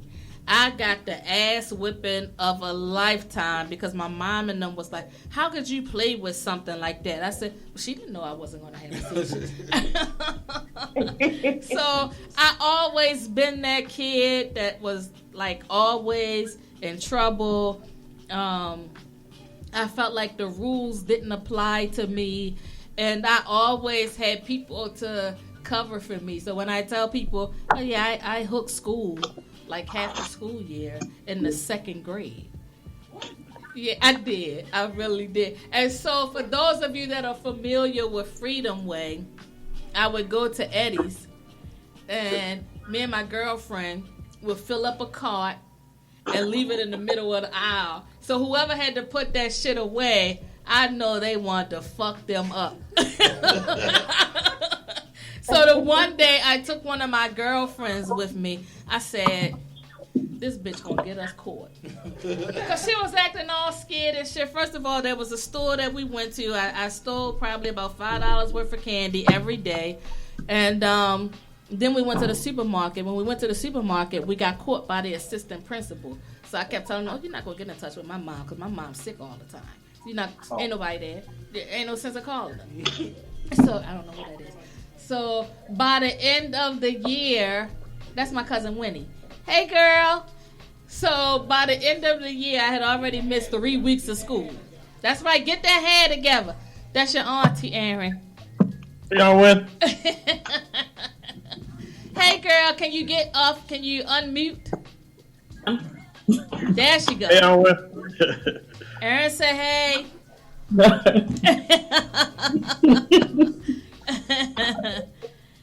Sorry, I just did it with my cousins. You can't see this.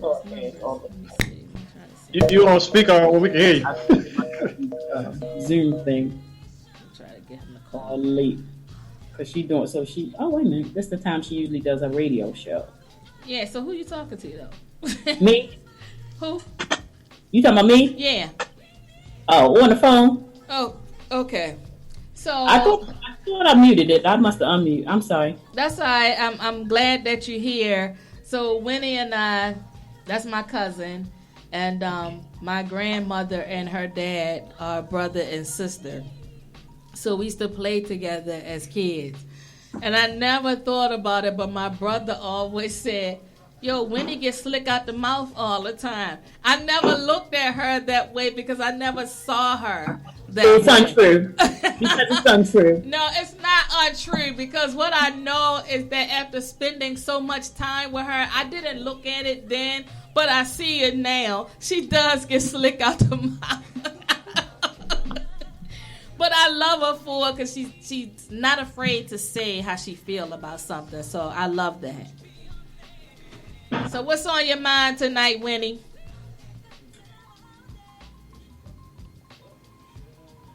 Who's that?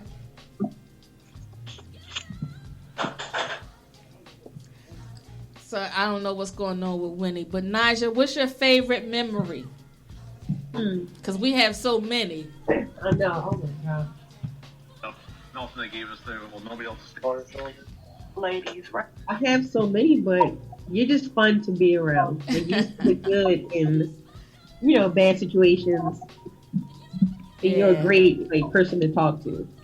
So, pillow talk, that's. Yeah, right. Pillow talk. So let me tell y'all something. So listen. So I write poetry. And a whole lot of times when I gotta clear that up. Time out for you, Aaron. So a lot of times when I used to have I used to write poetry and shit, and I would be like, Naja, what you think about this? Before I even realized it, she done used it for her shit.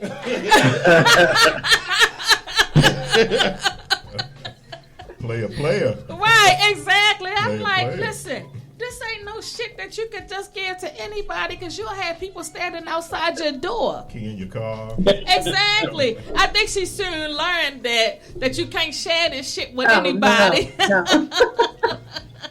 Not unless you got a garage. I can't with him. She did the Rafael de la Ghetto.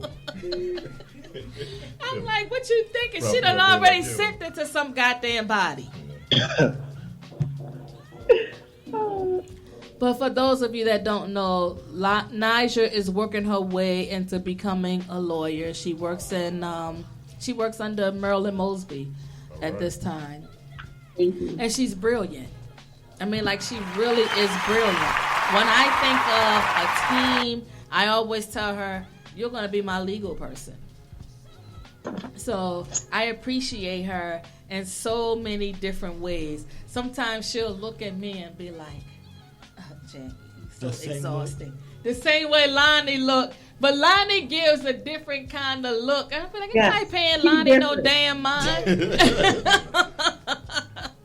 But her look, you would actually because I know she's saying I can't with you. That's what her look always say. I can't with you. Me and Lonnie look, you be like, oh, whatever. I'll be like, whatever. When she look at you, you're like, oh, okay. Right. Yeah. Well, it's different with y'all because I think when y'all say no or something, I am a bully. I think when y'all say no, it's out of fear, and I'm like, I'm not entertaining that shit right now. So yeah, that's how I look at it. So you gonna play something for us, Tin Man? So I don't know if you've ever heard him play, Shelly, but you're in for a treat because he really is good, and he has a band called Tropical Soul. And so if you want to book him for something, he's reasonable, and the band is really phenomenal. I agree. Yeah, I met him through Aaron, so I appreciate that. Yeah, we had some good times at Echo, right? Hell yeah.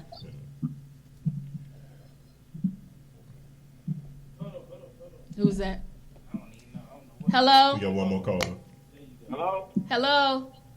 Can you hear me? Yeah. Yeah, just calling wish you happy birthday. I'm sorry that I can't be there with you with all this stuff going on, but I'm glad that you're having a decent birthday. I love you, and I'll talk with you soon. Thank you so much. So that's my brother. That's the one that you see in all of the photos with me. We're like 18 months apart. He's my reality check.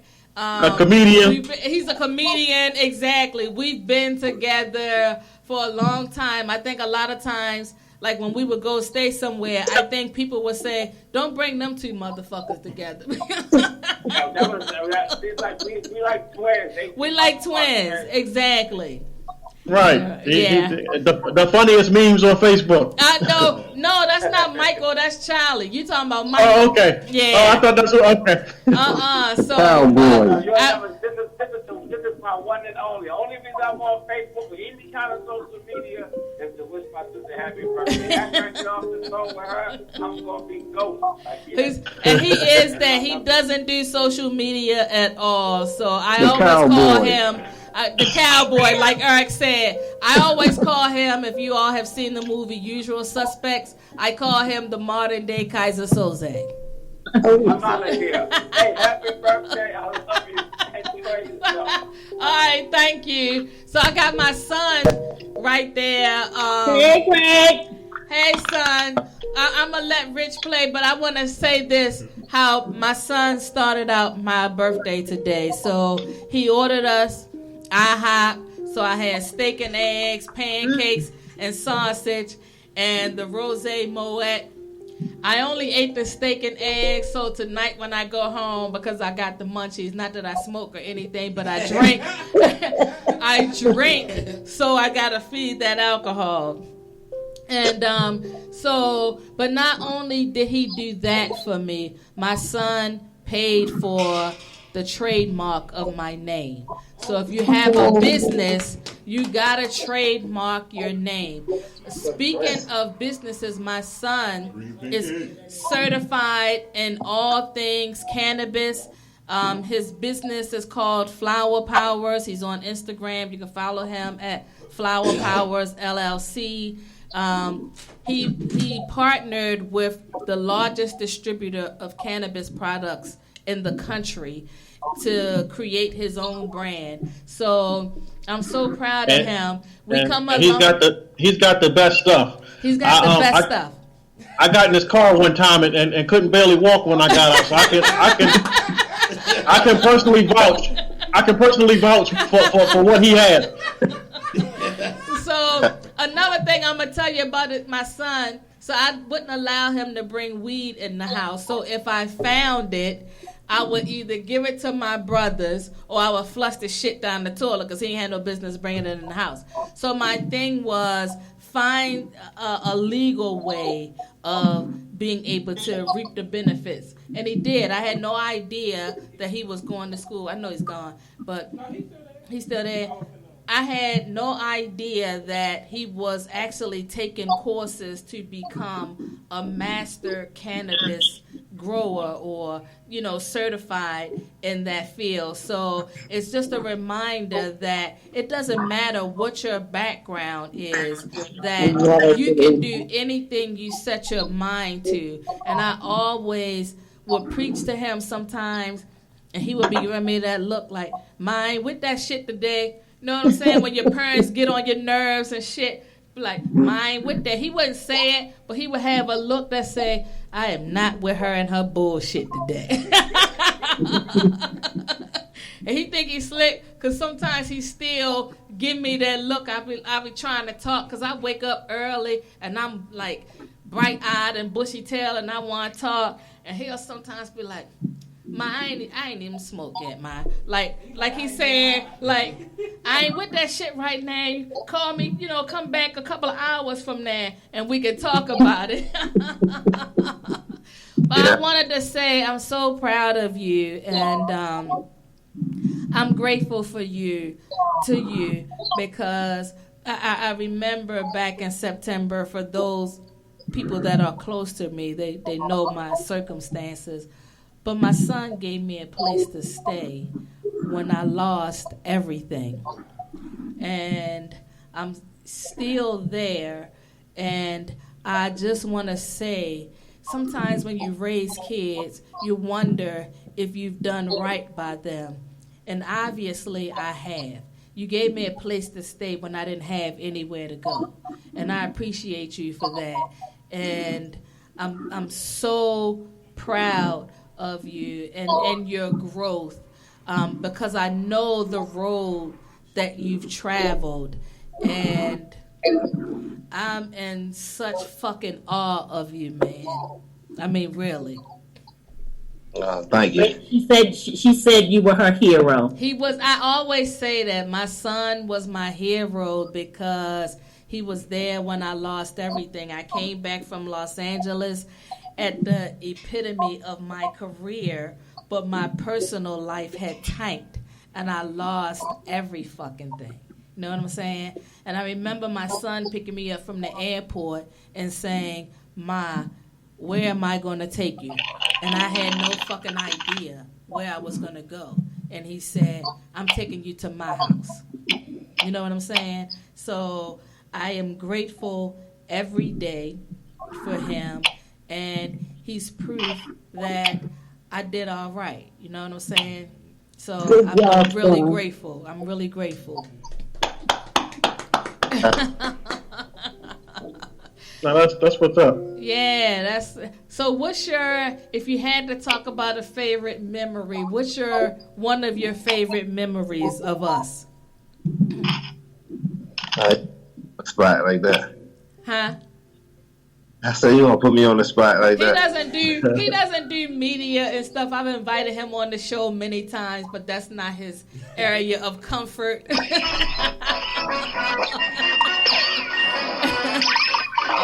So yeah. I don't think.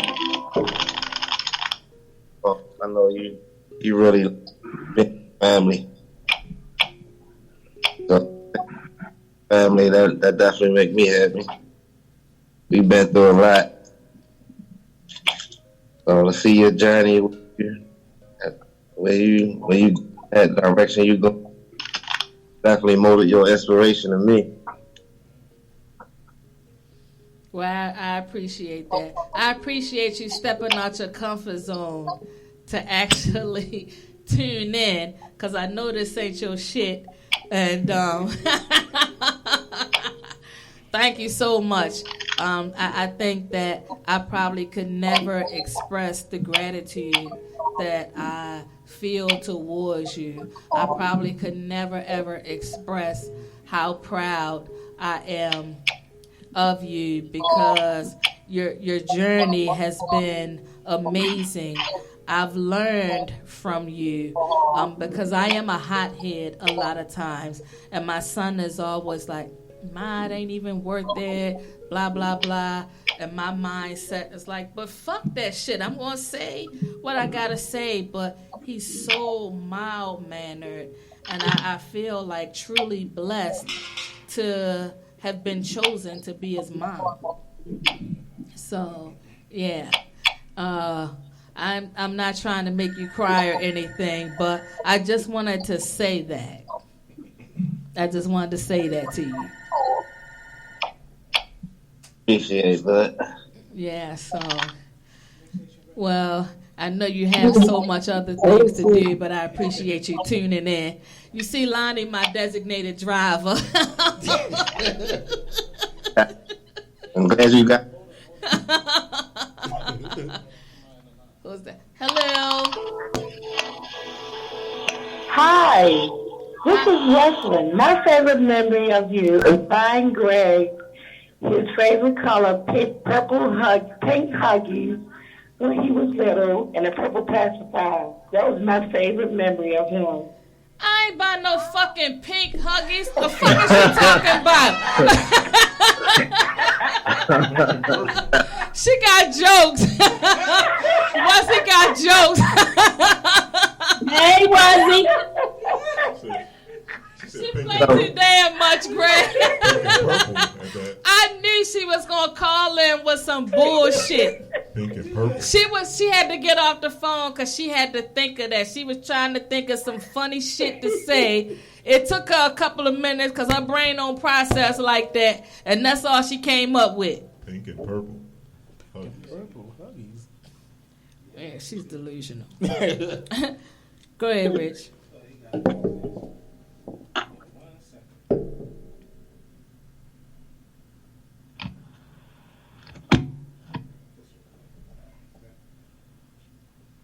No, did it freeze? No. He getting ready to play. No.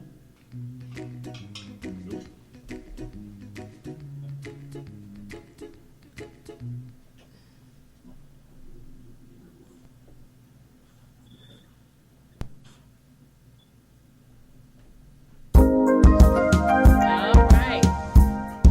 Lonnie getting ready to strip, y'all.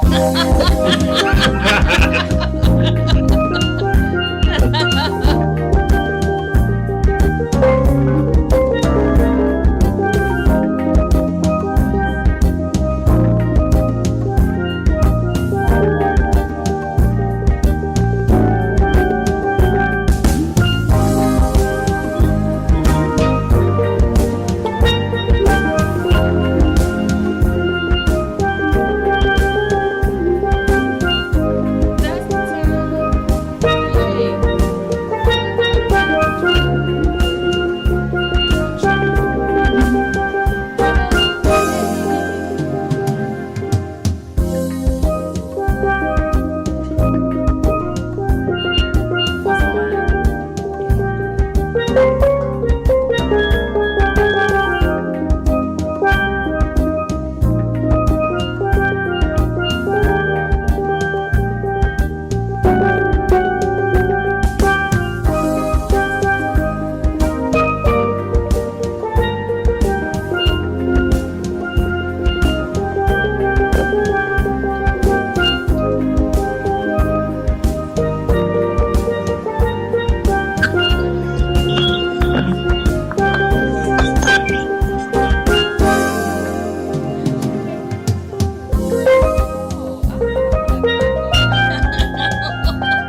Sexual chocolate. He really is awesome, y'all. I mean, if you're having something and you want a band, definitely book him in Tropical Soul. He really is great. The professionalism that they have is just like amazing. Shout out to Will and Dexter. Will and Dexter. No, but the pleasure's been all mine. I mean, I met you guys maybe like 3 years ago, and the rest is hysterical. See, he's such a good friend. Now I've been going through a rough time, and the thing about Rich is that I can call Rich, and if I say, "Hey, this is what I need," he's there. I really treasure my friendships with people because you never know when you need somebody, and even if I just need an ear. But not only is he a good friend, I gotta share this story. They used to play at this place. I don't want to name it. I think they're closed now. But I remember the owner's uncle, as y'all called him, Uncle Daddy. Uncle Daddy. He liked me. So one time when they were playing, Rich's wife came, and dude just would not just sit down. And he came and he sat between me and Rich's wife. And let me tell you something. She was ready to kick his ass. See what I got put up with? And I was like, oh, I ain't got to worry about nothing because Sarai is my bodyguard. You know what I mean?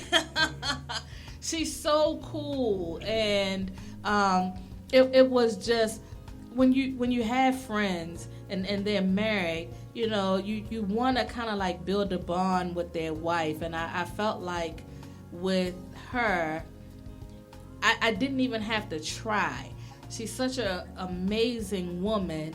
And I remember a conversation you and I had, and she was telling you something, and you said that you was like, Jackie, my friend. I was a little territorial there. Right? He was territorial, but his wife is so amazing.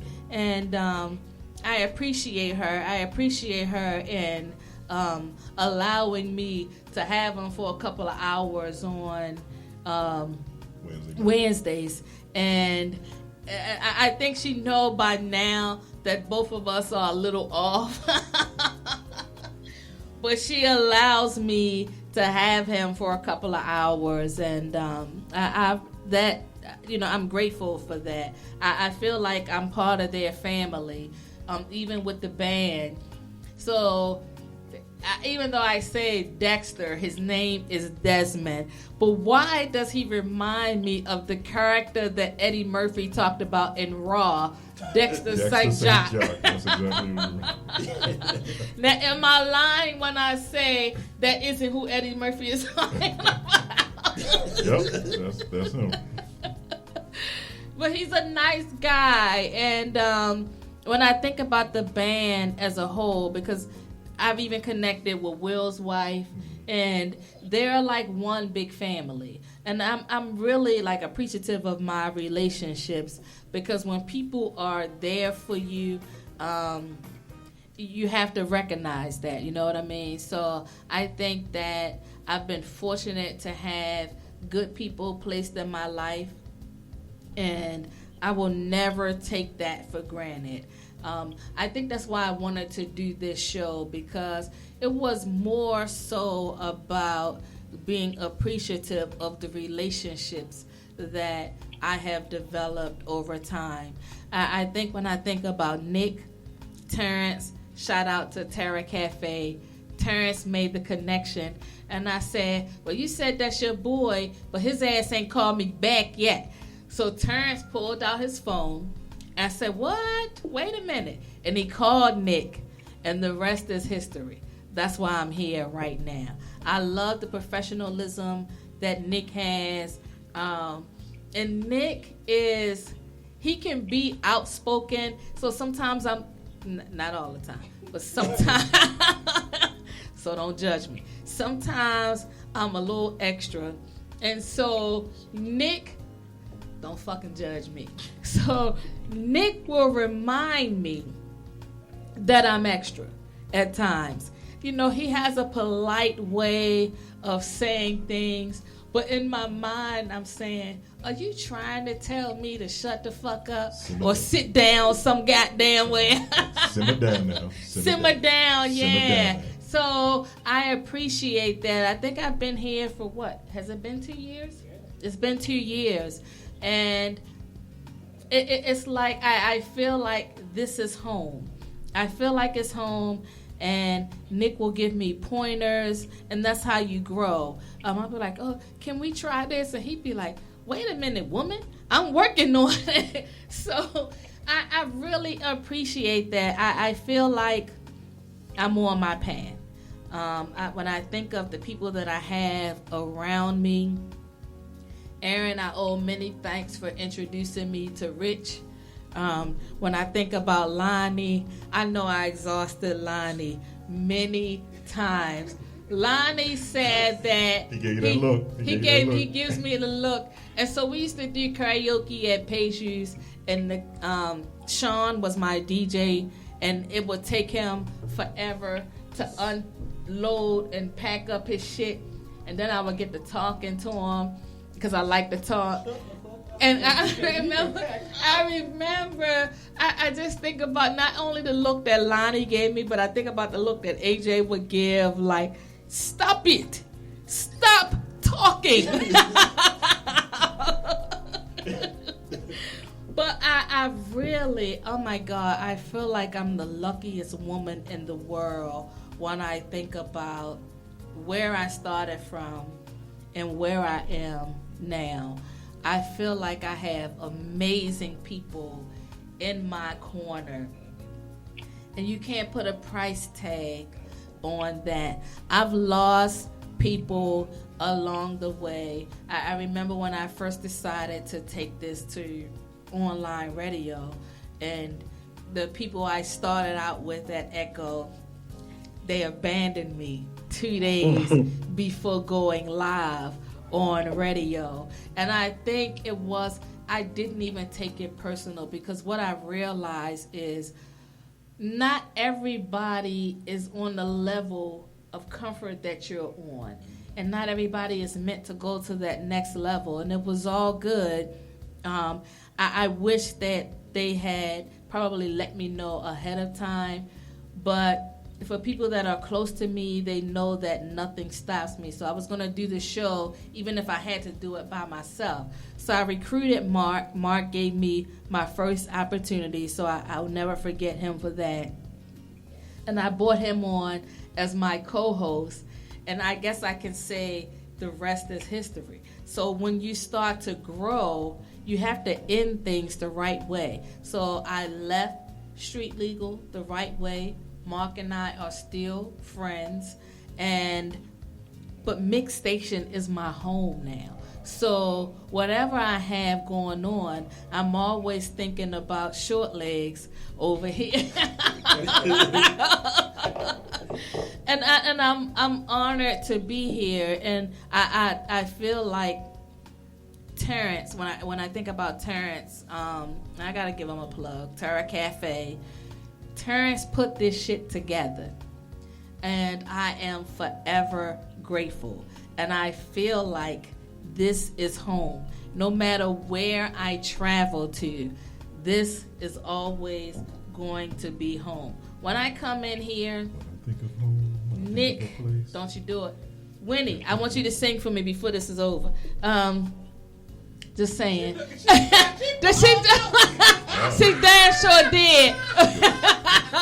But she has a beautiful voice. But when I think of everything, and I always wanted to sing, even though I can't sing, but my cousin Winnie has a beautiful voice. And we did the karaoke. And I dressed up as so many different people. You never knew what I was coming in as. At the age of 4, I always had something in my hand representing the microphone, and at 54, I'm still behind the mic. So I'm on my journey. I'm on the path that I'm supposed to be. I wasn't meant to be a singer, God knows. But I'm still here behind the microphone. And I said all of that to say, God gives you signs of where you're supposed to be.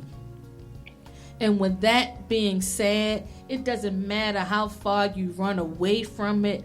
He pulls your ass right back to it and said, listen, I'm trying to tell you some real shit. He's probably not saying real shit, but he know I'm going to say real shit. But it's just a reminder when we try to get away from what we know we're supposed to do, you're pulled right back to it. I feel like I'm sitting here today as a result of so many people praying for me, encouraging me, and while I am starting over, I just want people to know that it doesn't matter where you begin, just as long as you start. You know, even with my transition, I never lost focus of my dream. I never lost focus of the person I'm meant to be, even though I was struggling. And when I say to people I lost everything, when I came back from Los Angeles, I had 5 pair drawers in my suitcase. You know what I'm saying? Shit that I had that it took me a while to accumulate. I lost all of that. I had, you know, my son was fortunate enough to get some of my things.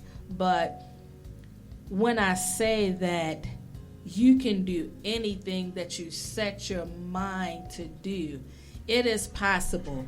I am a witness that you can start from ground zero and continue to build yourself up and never allow people to tell you what you can and can't do. And people are always going to have something to say, but you have to hold firm in your belief in your own goddamn power. Now, I go out with Winnie sometimes. Winnie was, I miss her pretty face because I say, come on, Whitney, I need to go have a cocktail. Now, she don't drink. She's a very spiritual woman. And I said, listen, damn it, I need to have a cocktail, okay? So I'm sitting at the table, and she's, you know, always encouraging, and my every other word is filth, flying filth coming out my mouth. But not once has she ever judged me during that time. And not just that, but when you have people in your corner that are in your corner no matter what, I think that the possibilities are endless. She made a statement the other day that was so funny when I posted about my dad's birthday, and she said, Alonzo, I'm trying to keep her in line, but it's a very hard job. And it really, really is. I always believed in being the person I'm meant to be, and it's not for everybody. Everybody isn't going to like me, and I'm okay with that, because I might not like your ass either. You know what I'm saying? But the big picture is to be able to touch lives, and that's what I live for, to be able to impact somebody's life. Somebody might be out there thinking, oh, I done lost this, I done lost that. There's nothing to do. I am a witness of what prayer can do for you. I am a witness, and that when you are determined and you believe in all that you are, you can accomplish anything. Oh yeah, the devil's gonna put so much shit in your path, but you have to decide that I'm bigger than that. I can do it. I know what my power is. But it doesn't mean that there aren't days when I wake up and, you know, I might have a moment to myself because I think about all that I've been through from September to now. But I've had more ups than I've had downs. You know what I mean? So I went to Los Angeles. I got an XB award, and I was surrounded by Emmy award winning people. And I'm standing up there accepting my award, and I'm saying, these motherfuckers don't know that I'm homeless. You know what I'm saying? And I always think there was a song, I think her name is Helen Baylor. I think it was called Praying Grandmother. And I always think about, but I had a praying grandmother. You know what I'm saying? I always think about that, like, I am here. And I remember I wasn't going to go on that trip because of everything that I was facing. And I said before I went to bed that night, God, if it's meant for me to go, show me a sign. He didn't just show me one sign. He gave me 2 signs. So my siblings text me that morning and say, go knock their socks off. Go dazzle those white people. Go show them who Queen Jackie is. I said, well, you know, Lord, I think I only asked for 1 sign. But he gave me 2 because he know I'm a little simple. So he gave me 2 signs. My suitcase was already packed. And when I got to Los Angeles, I said, this is where I'm supposed to be. I know I'm a little long-winded, but I just want people to understand that what is for you is for you, and it doesn't matter what you're going through. It's for you. So go claim it. Don't let anybody stop you from being the person that you're meant to be. I'm still rebuilding. But every day that I wake up, I'm not a person that goes to church every Sunday, but every day that I wake up, I thank God because I woke up. I woke up with a new opportunity to change my outcome. Now, he's still working on me because he know I like to cuss.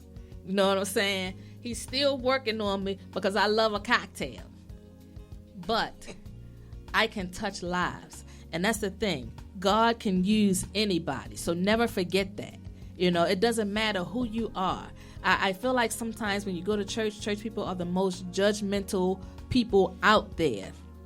But if you've been through something, you know that you have the power to educate other people so that maybe they don't have to stumble and fall and make the same mistakes that you made. You have a responsibility. You can't sit in the pulpit every fucking Sunday and say, look at sister or brother so-and-so, and you're passing judgment. Because now you forgot what it's about to sit in that house. You know, and if you're going to church to worship that man or woman in the pulpit, you're always going to hunger because you're going to church for the wrong reason. I didn't start out to preach, but I think people need to understand that we all fall short. But what matters is how we get back up and how we impact others. I never want to sit in this chair and not share a part of my journey and not share that all the stuff that God has done for me, and understand that when you lose stuff, he replaces it tenfold. So don't beat yourself up about where you are in life. Just know that things get better. I'm a witness to that. So Winnie, are you going to sing that? I done had all that shit. You going to sing a little something?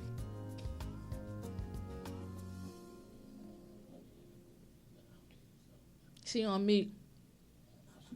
Well, and my phone is acting crazy, so I think something going on with the reception in my neighborhood or something, because it keep cutting on and off.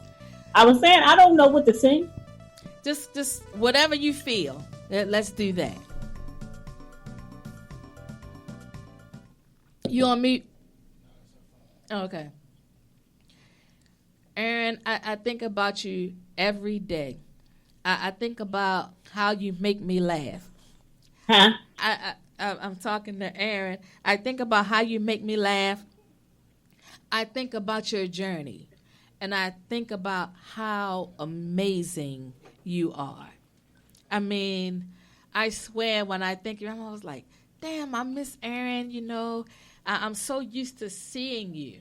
So I just want you to know that even though I don't call you or reach out like that, you're always on my mind. That's the same here. We'll get together soon. I mean, stuff is opening up again. I'm sure. Shelley, Right. I think about our time together, and I feel like I never want to leave here without people not knowing how I feel about them. I don't see you much, but you know it's always love.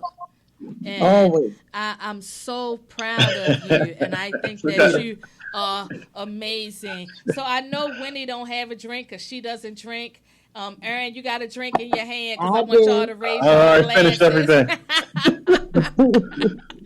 Eric is kind of low key. Okay, Winnie, with your water. Cheers. I love all of y'all, and I appreciate y'all for taking the time to share in this moment with me. Absolutely. Happy Love birthday. you too. Happy birthday. Love you too. Love you so too. much. Happy birthday, Jackie. Thank you so much. I didn't cry. I'm drunk as a I was some worried. bitch right now. I'm not drunk yet, but let me tell you, Shelley. I told Lonnie. I said, "Listen, damn it, I got the munchies and I don't even fucking smoke. I want a goddamn taco, okay? I must have got what they call it contact. Contact. I must have got a contact. I didn't drink half this bottle listening to your ass. God damn. 18 bottles of wine. Damn. So I'm ready to go. I don't know what's going on with my video, Jack, but I was trying to say I didn't get to say what my favorite memory is, but that's because we're still making them. Okay. Oh, that's what's up. I love that. But can you give us a couple of lines of song to close us out tonight? My voice ain't even good. I don't even know what to say. Don't do that, Winnie. You have an amazing voice. Seriously, let me see. What? You love me. There you go. Especially different every time we bow down on our knees. We praise God and say, please forgive me. Keep loving me. Please squeeze me. Please let me know that you love me. Especially different. That's it. You're so amazing. I mean, very nice. The thing is, I remember when my grandmother died, and her father is such a musical genius. And I remember they said that they messed up. I think they messed up something in the song. And she said her dad was like, if you're going to sing it right. And her dad is so mild-mannered. So I couldn't imagine him fussing at them. But he doesn't play about his music. You know what I mean? And she was like, Dad was like, you're going to sing it right. And I think for him, it was such a big deal because that was his big sister's funeral. You know what I mean? So I was like, Uncle Charles said that because I just he said that, but the amazing part of that, Jackie, just like you said, when you're meeting people, even with Dad, my dad's 90 years old, still amazing. So even when I couldn't breathe a while ago, I'm like, still thinking like, look how blessed I am to be 50-something years old and I still have a 90-year-old dad that will stop in the middle of talking to me and pray for me. Like that's right there. That's amazing. That's just something amazing. But even when you said like he didn't play about his siblings, and we talk about that, like that's the difference in people today. Nobody knew like, here's my dad old and he's lost all of his siblings, but he still talks about them every day. He has their pictures. There's still so much love there that he has for his siblings that it's amazing. You have to respect it even if you don't want to. It's true. So, like, the generations are so different. Like, he would talk like how they would call every day. He knew every day was 7 o'clock because Uncle Henry was calling. Right, he knew right. He's calling down to Florida and talk to his sister. He's doing this. So it's like I have to live by example of that. Like I'm always joking when you say slick mouth. I always consider myself, I'm somewhat passive because I don't have to always say I ain't gonna worry about much. Because I don't worry about nothing. Like now, usually, and if you touch my children, my grandchildren, I'm a whole different beast. But, you know, I like to talk a little trash like when I'm playing, but I don't like to get nothing started. And usually if somebody starts something with me, I'm the kind of person like, you can start it, but I'm going to be in on this finish end. Because I'm not a person that's try to intimidate people or anything like that. Because I come from a legacy of love. You know what we say. You know what they always said about the family. And I'm going to try to live that love. Even in the midst of what's going on now, I'm going to show you love while I educate you about American history. Exactly. I'm going to show you love while I tell you about I'm a woman that ain't got to sleep with everybody to walk this street and feel some good. You know? Ooh, so that's all I want to say.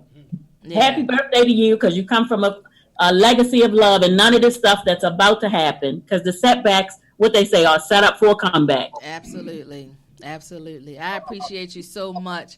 So when I was going through my thing, I say, Winnie, come on. I need to go out, have a drink.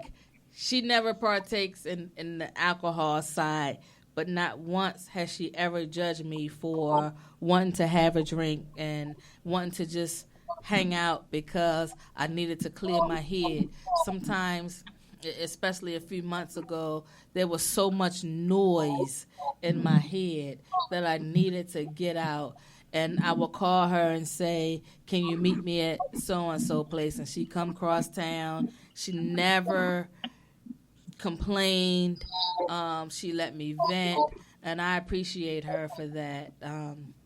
I feel like I'm the luckiest girl in the world that I'm surrounded by so much love. I come from a family of love, and that's why I say during this time it's so hard for me because I am a hugger.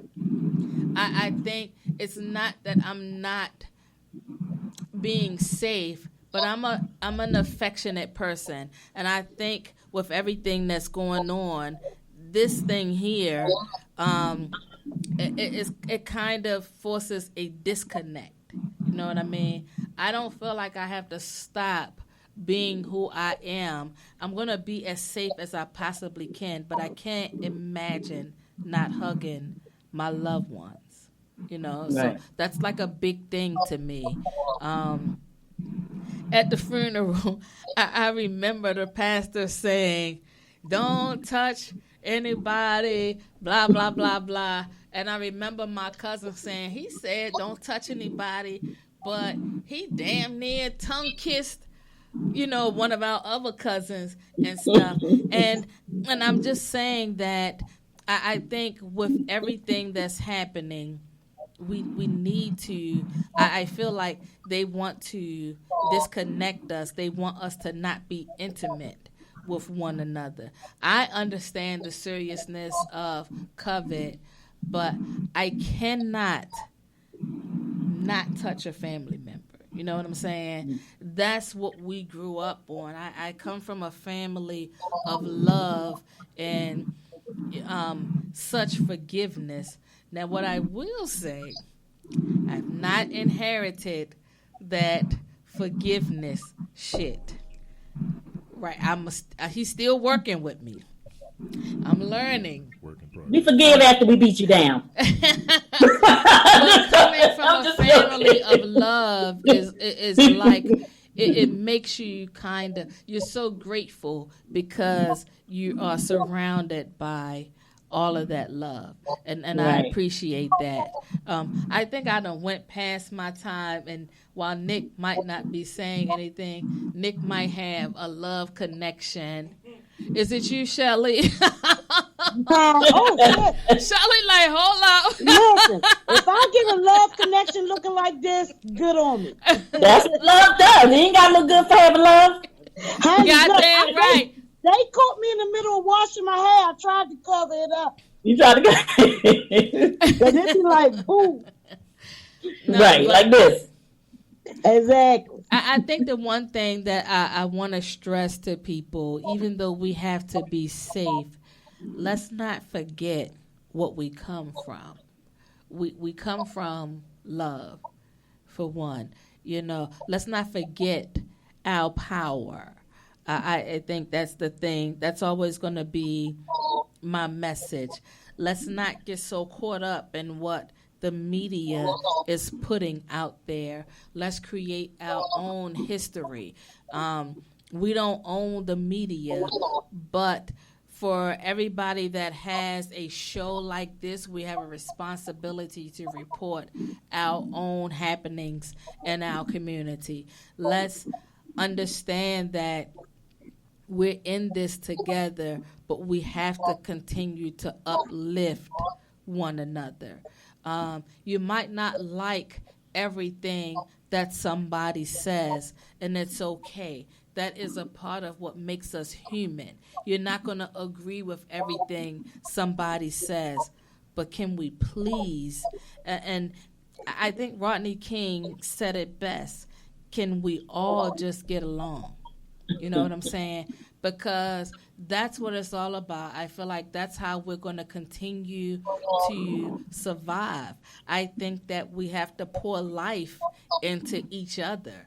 Otherwise, we're not going to survive this. Let's kind of take away that mentality that I'm out for mine. Because if you win, the community loses.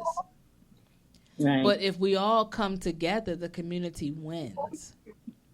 And I want us to always think about that. I want us to always think about us as a collective and not just an individual.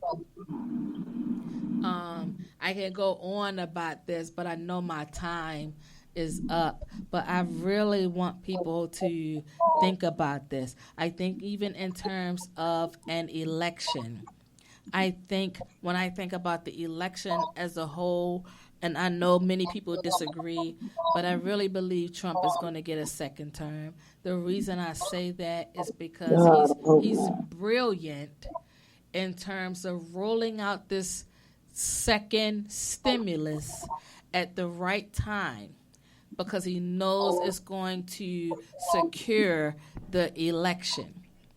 Right. With that being said, more wise than that, because while you getting a $1,200 check, him and his friends are getting $12 million. But even that being said, think about it from this standpoint. So many people lost their jobs. So many companies are not reopening.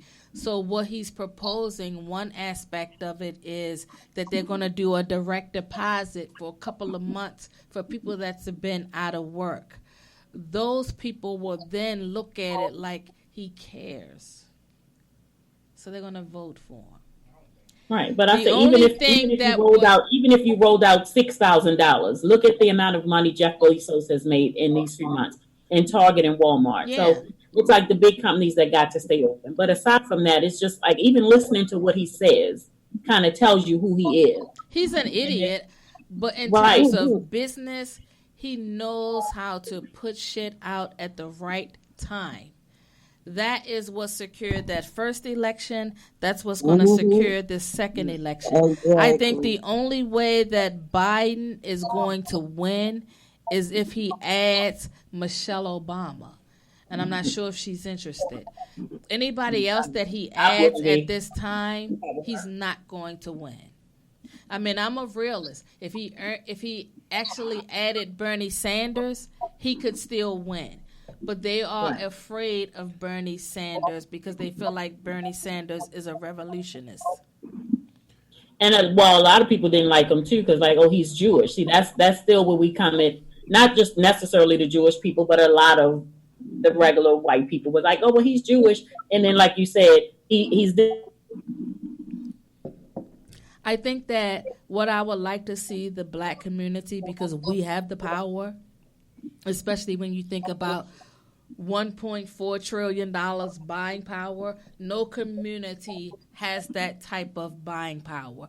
What I would like to see in our community is us come together supporting each other and maximizing that buying power. I think we have the power to bring America to its knees, but we can't do it.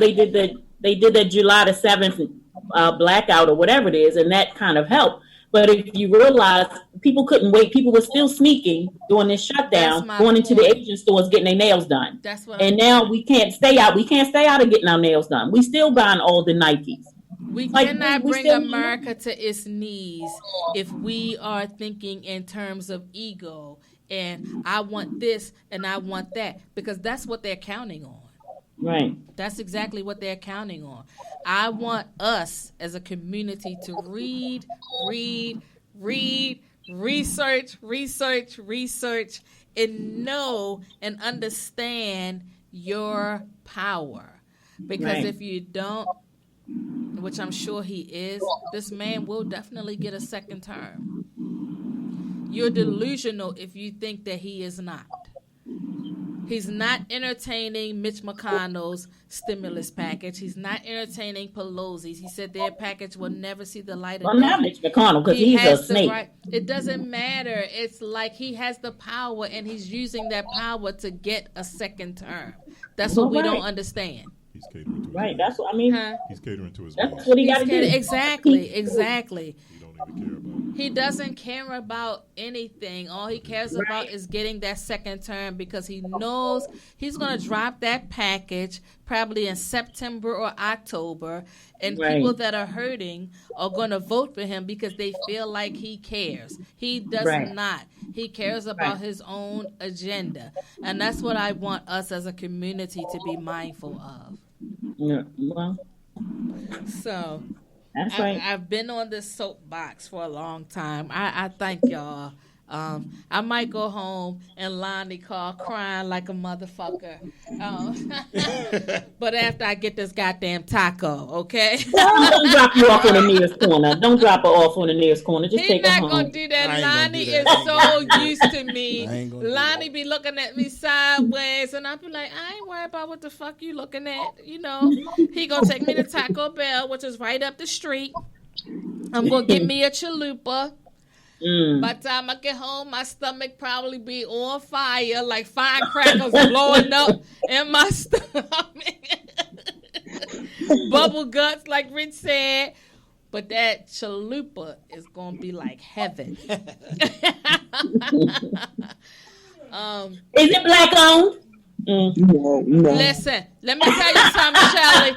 Don't start my cousin on that shit. We done been out many times at many different places, and she's like, I want us to be more invested. I get and I understand that. Here's always my answer to that.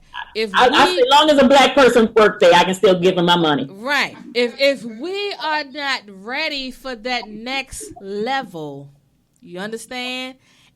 You know, we can still support because they got people hired, but sometimes we are not ready to put in that work. That's what I've noticed. I've been to a lot of establishments that I try to support in terms because they're black business, but let me just be clear. They're not ready for the next level. I went to a brunch. We had an 80th birthday party for my cousin. I'm not going to name the establishment, but we waited a couple of hours for our food because the motherfuckers had to go to Sam's because they wasn't prepared for the brunch. We booked ahead of time, but they wasn't prepared. And that is the thing. For my black business owners, you got to be prepared. If you book a party of 15, get the food the night before. Don't make us wait a couple of hours, especially those of us that come on an empty goddamn stomach and you waiting to eat and my stomach is touching my back. You know what I'm saying? I don't like that. I don't mind supporting, but have your shit together. And that's the one thing, if I'm talking about business, I don't have any complaints when it comes to Terra Cafe. I think that Terrence and his team are on top of shit. Right. I want other business owners. I couldn't even say that about City View because they were on top of their shit too.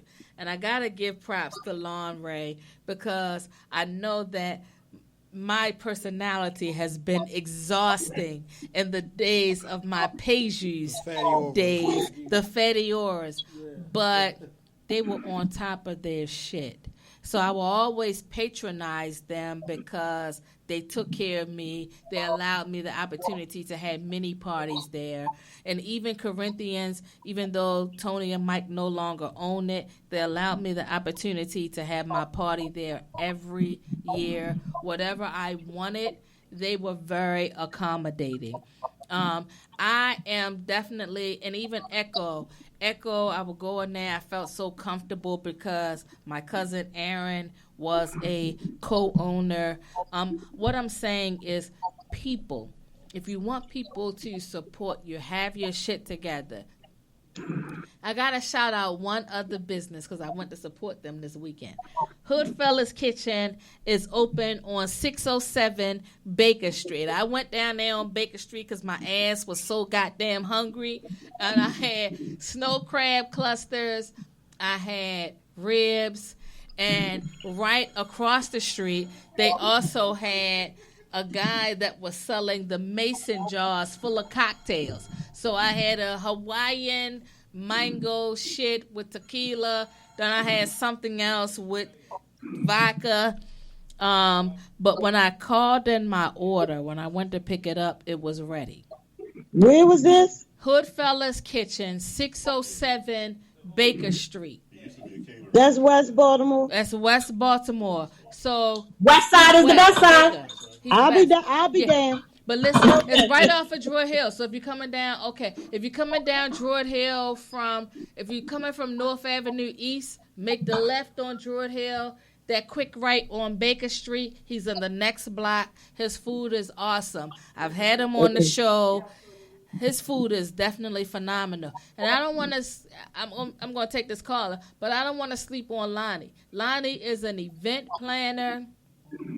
He sets up your events, and it is so glamorous. It's like Beverly Hills style, and he's a great cook. So what's the name of your business? Lonnie Alexander Jordan? Alexander and Company. Alexander and Company. So if you want to book him, book him. If you want to book my man Rich Tropical Soul, hit him up on Facebook, Richard Simper Jr. Nick, let me tell you something about Nick. There is no other station that has their shit together like my man Nick, a.k.a. Short Legs. But you can't call him that. So he is the man. He is professional.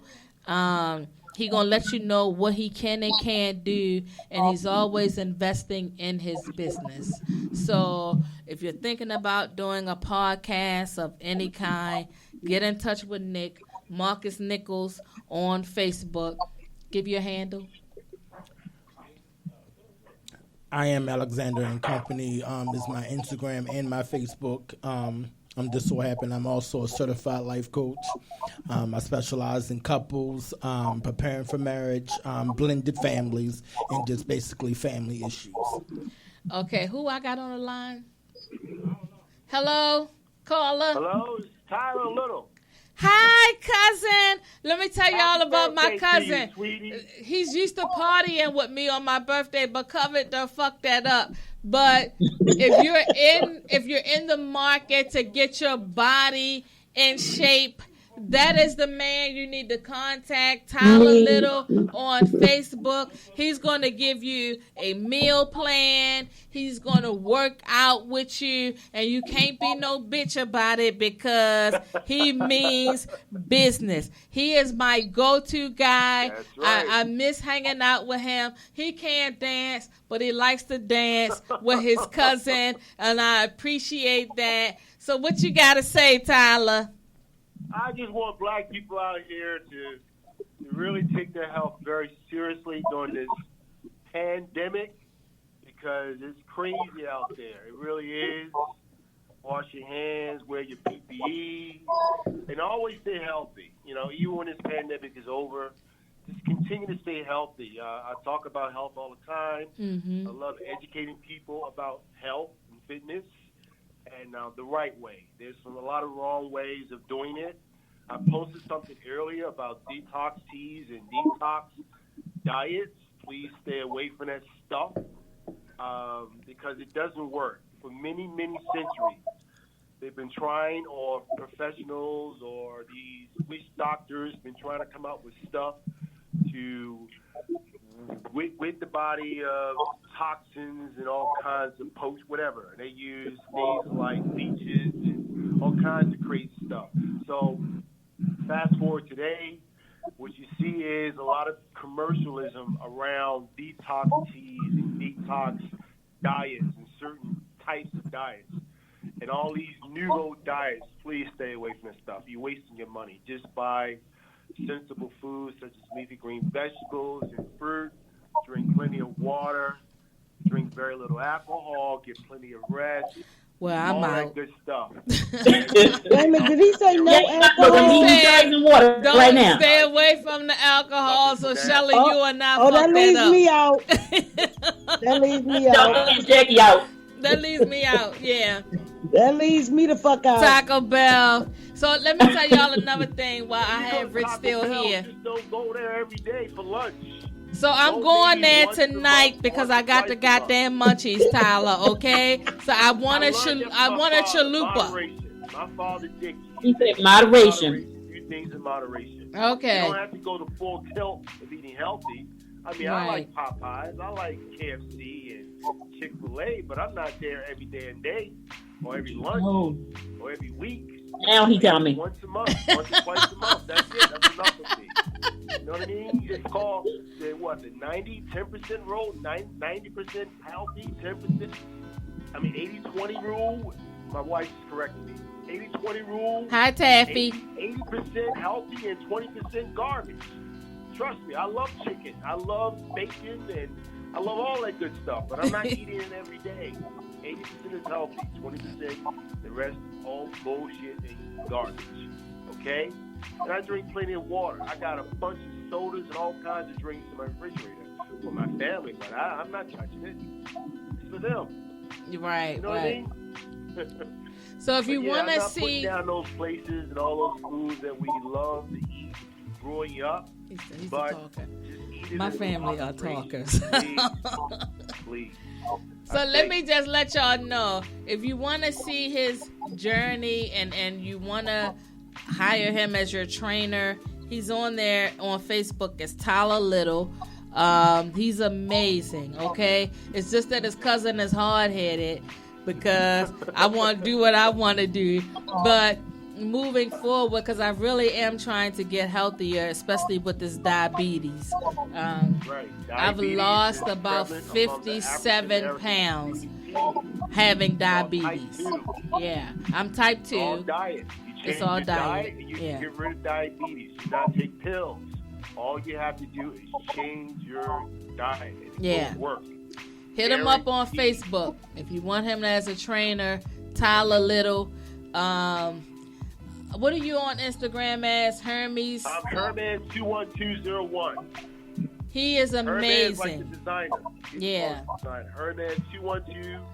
HERMES 21201. The zip code. He really is amazing, and he knows his shit. Ask you all kinds of questions about the stuff out here. Like, for instance, I saw this guy, right? He's a health guru, right? And he always posting stuff about fitness and all that. I'm not gonna call his name out, but he said you should detox once a quarter, or every quarter. And I saw that. I'm like, that's the most ridiculous thing I saw in my goddamn life.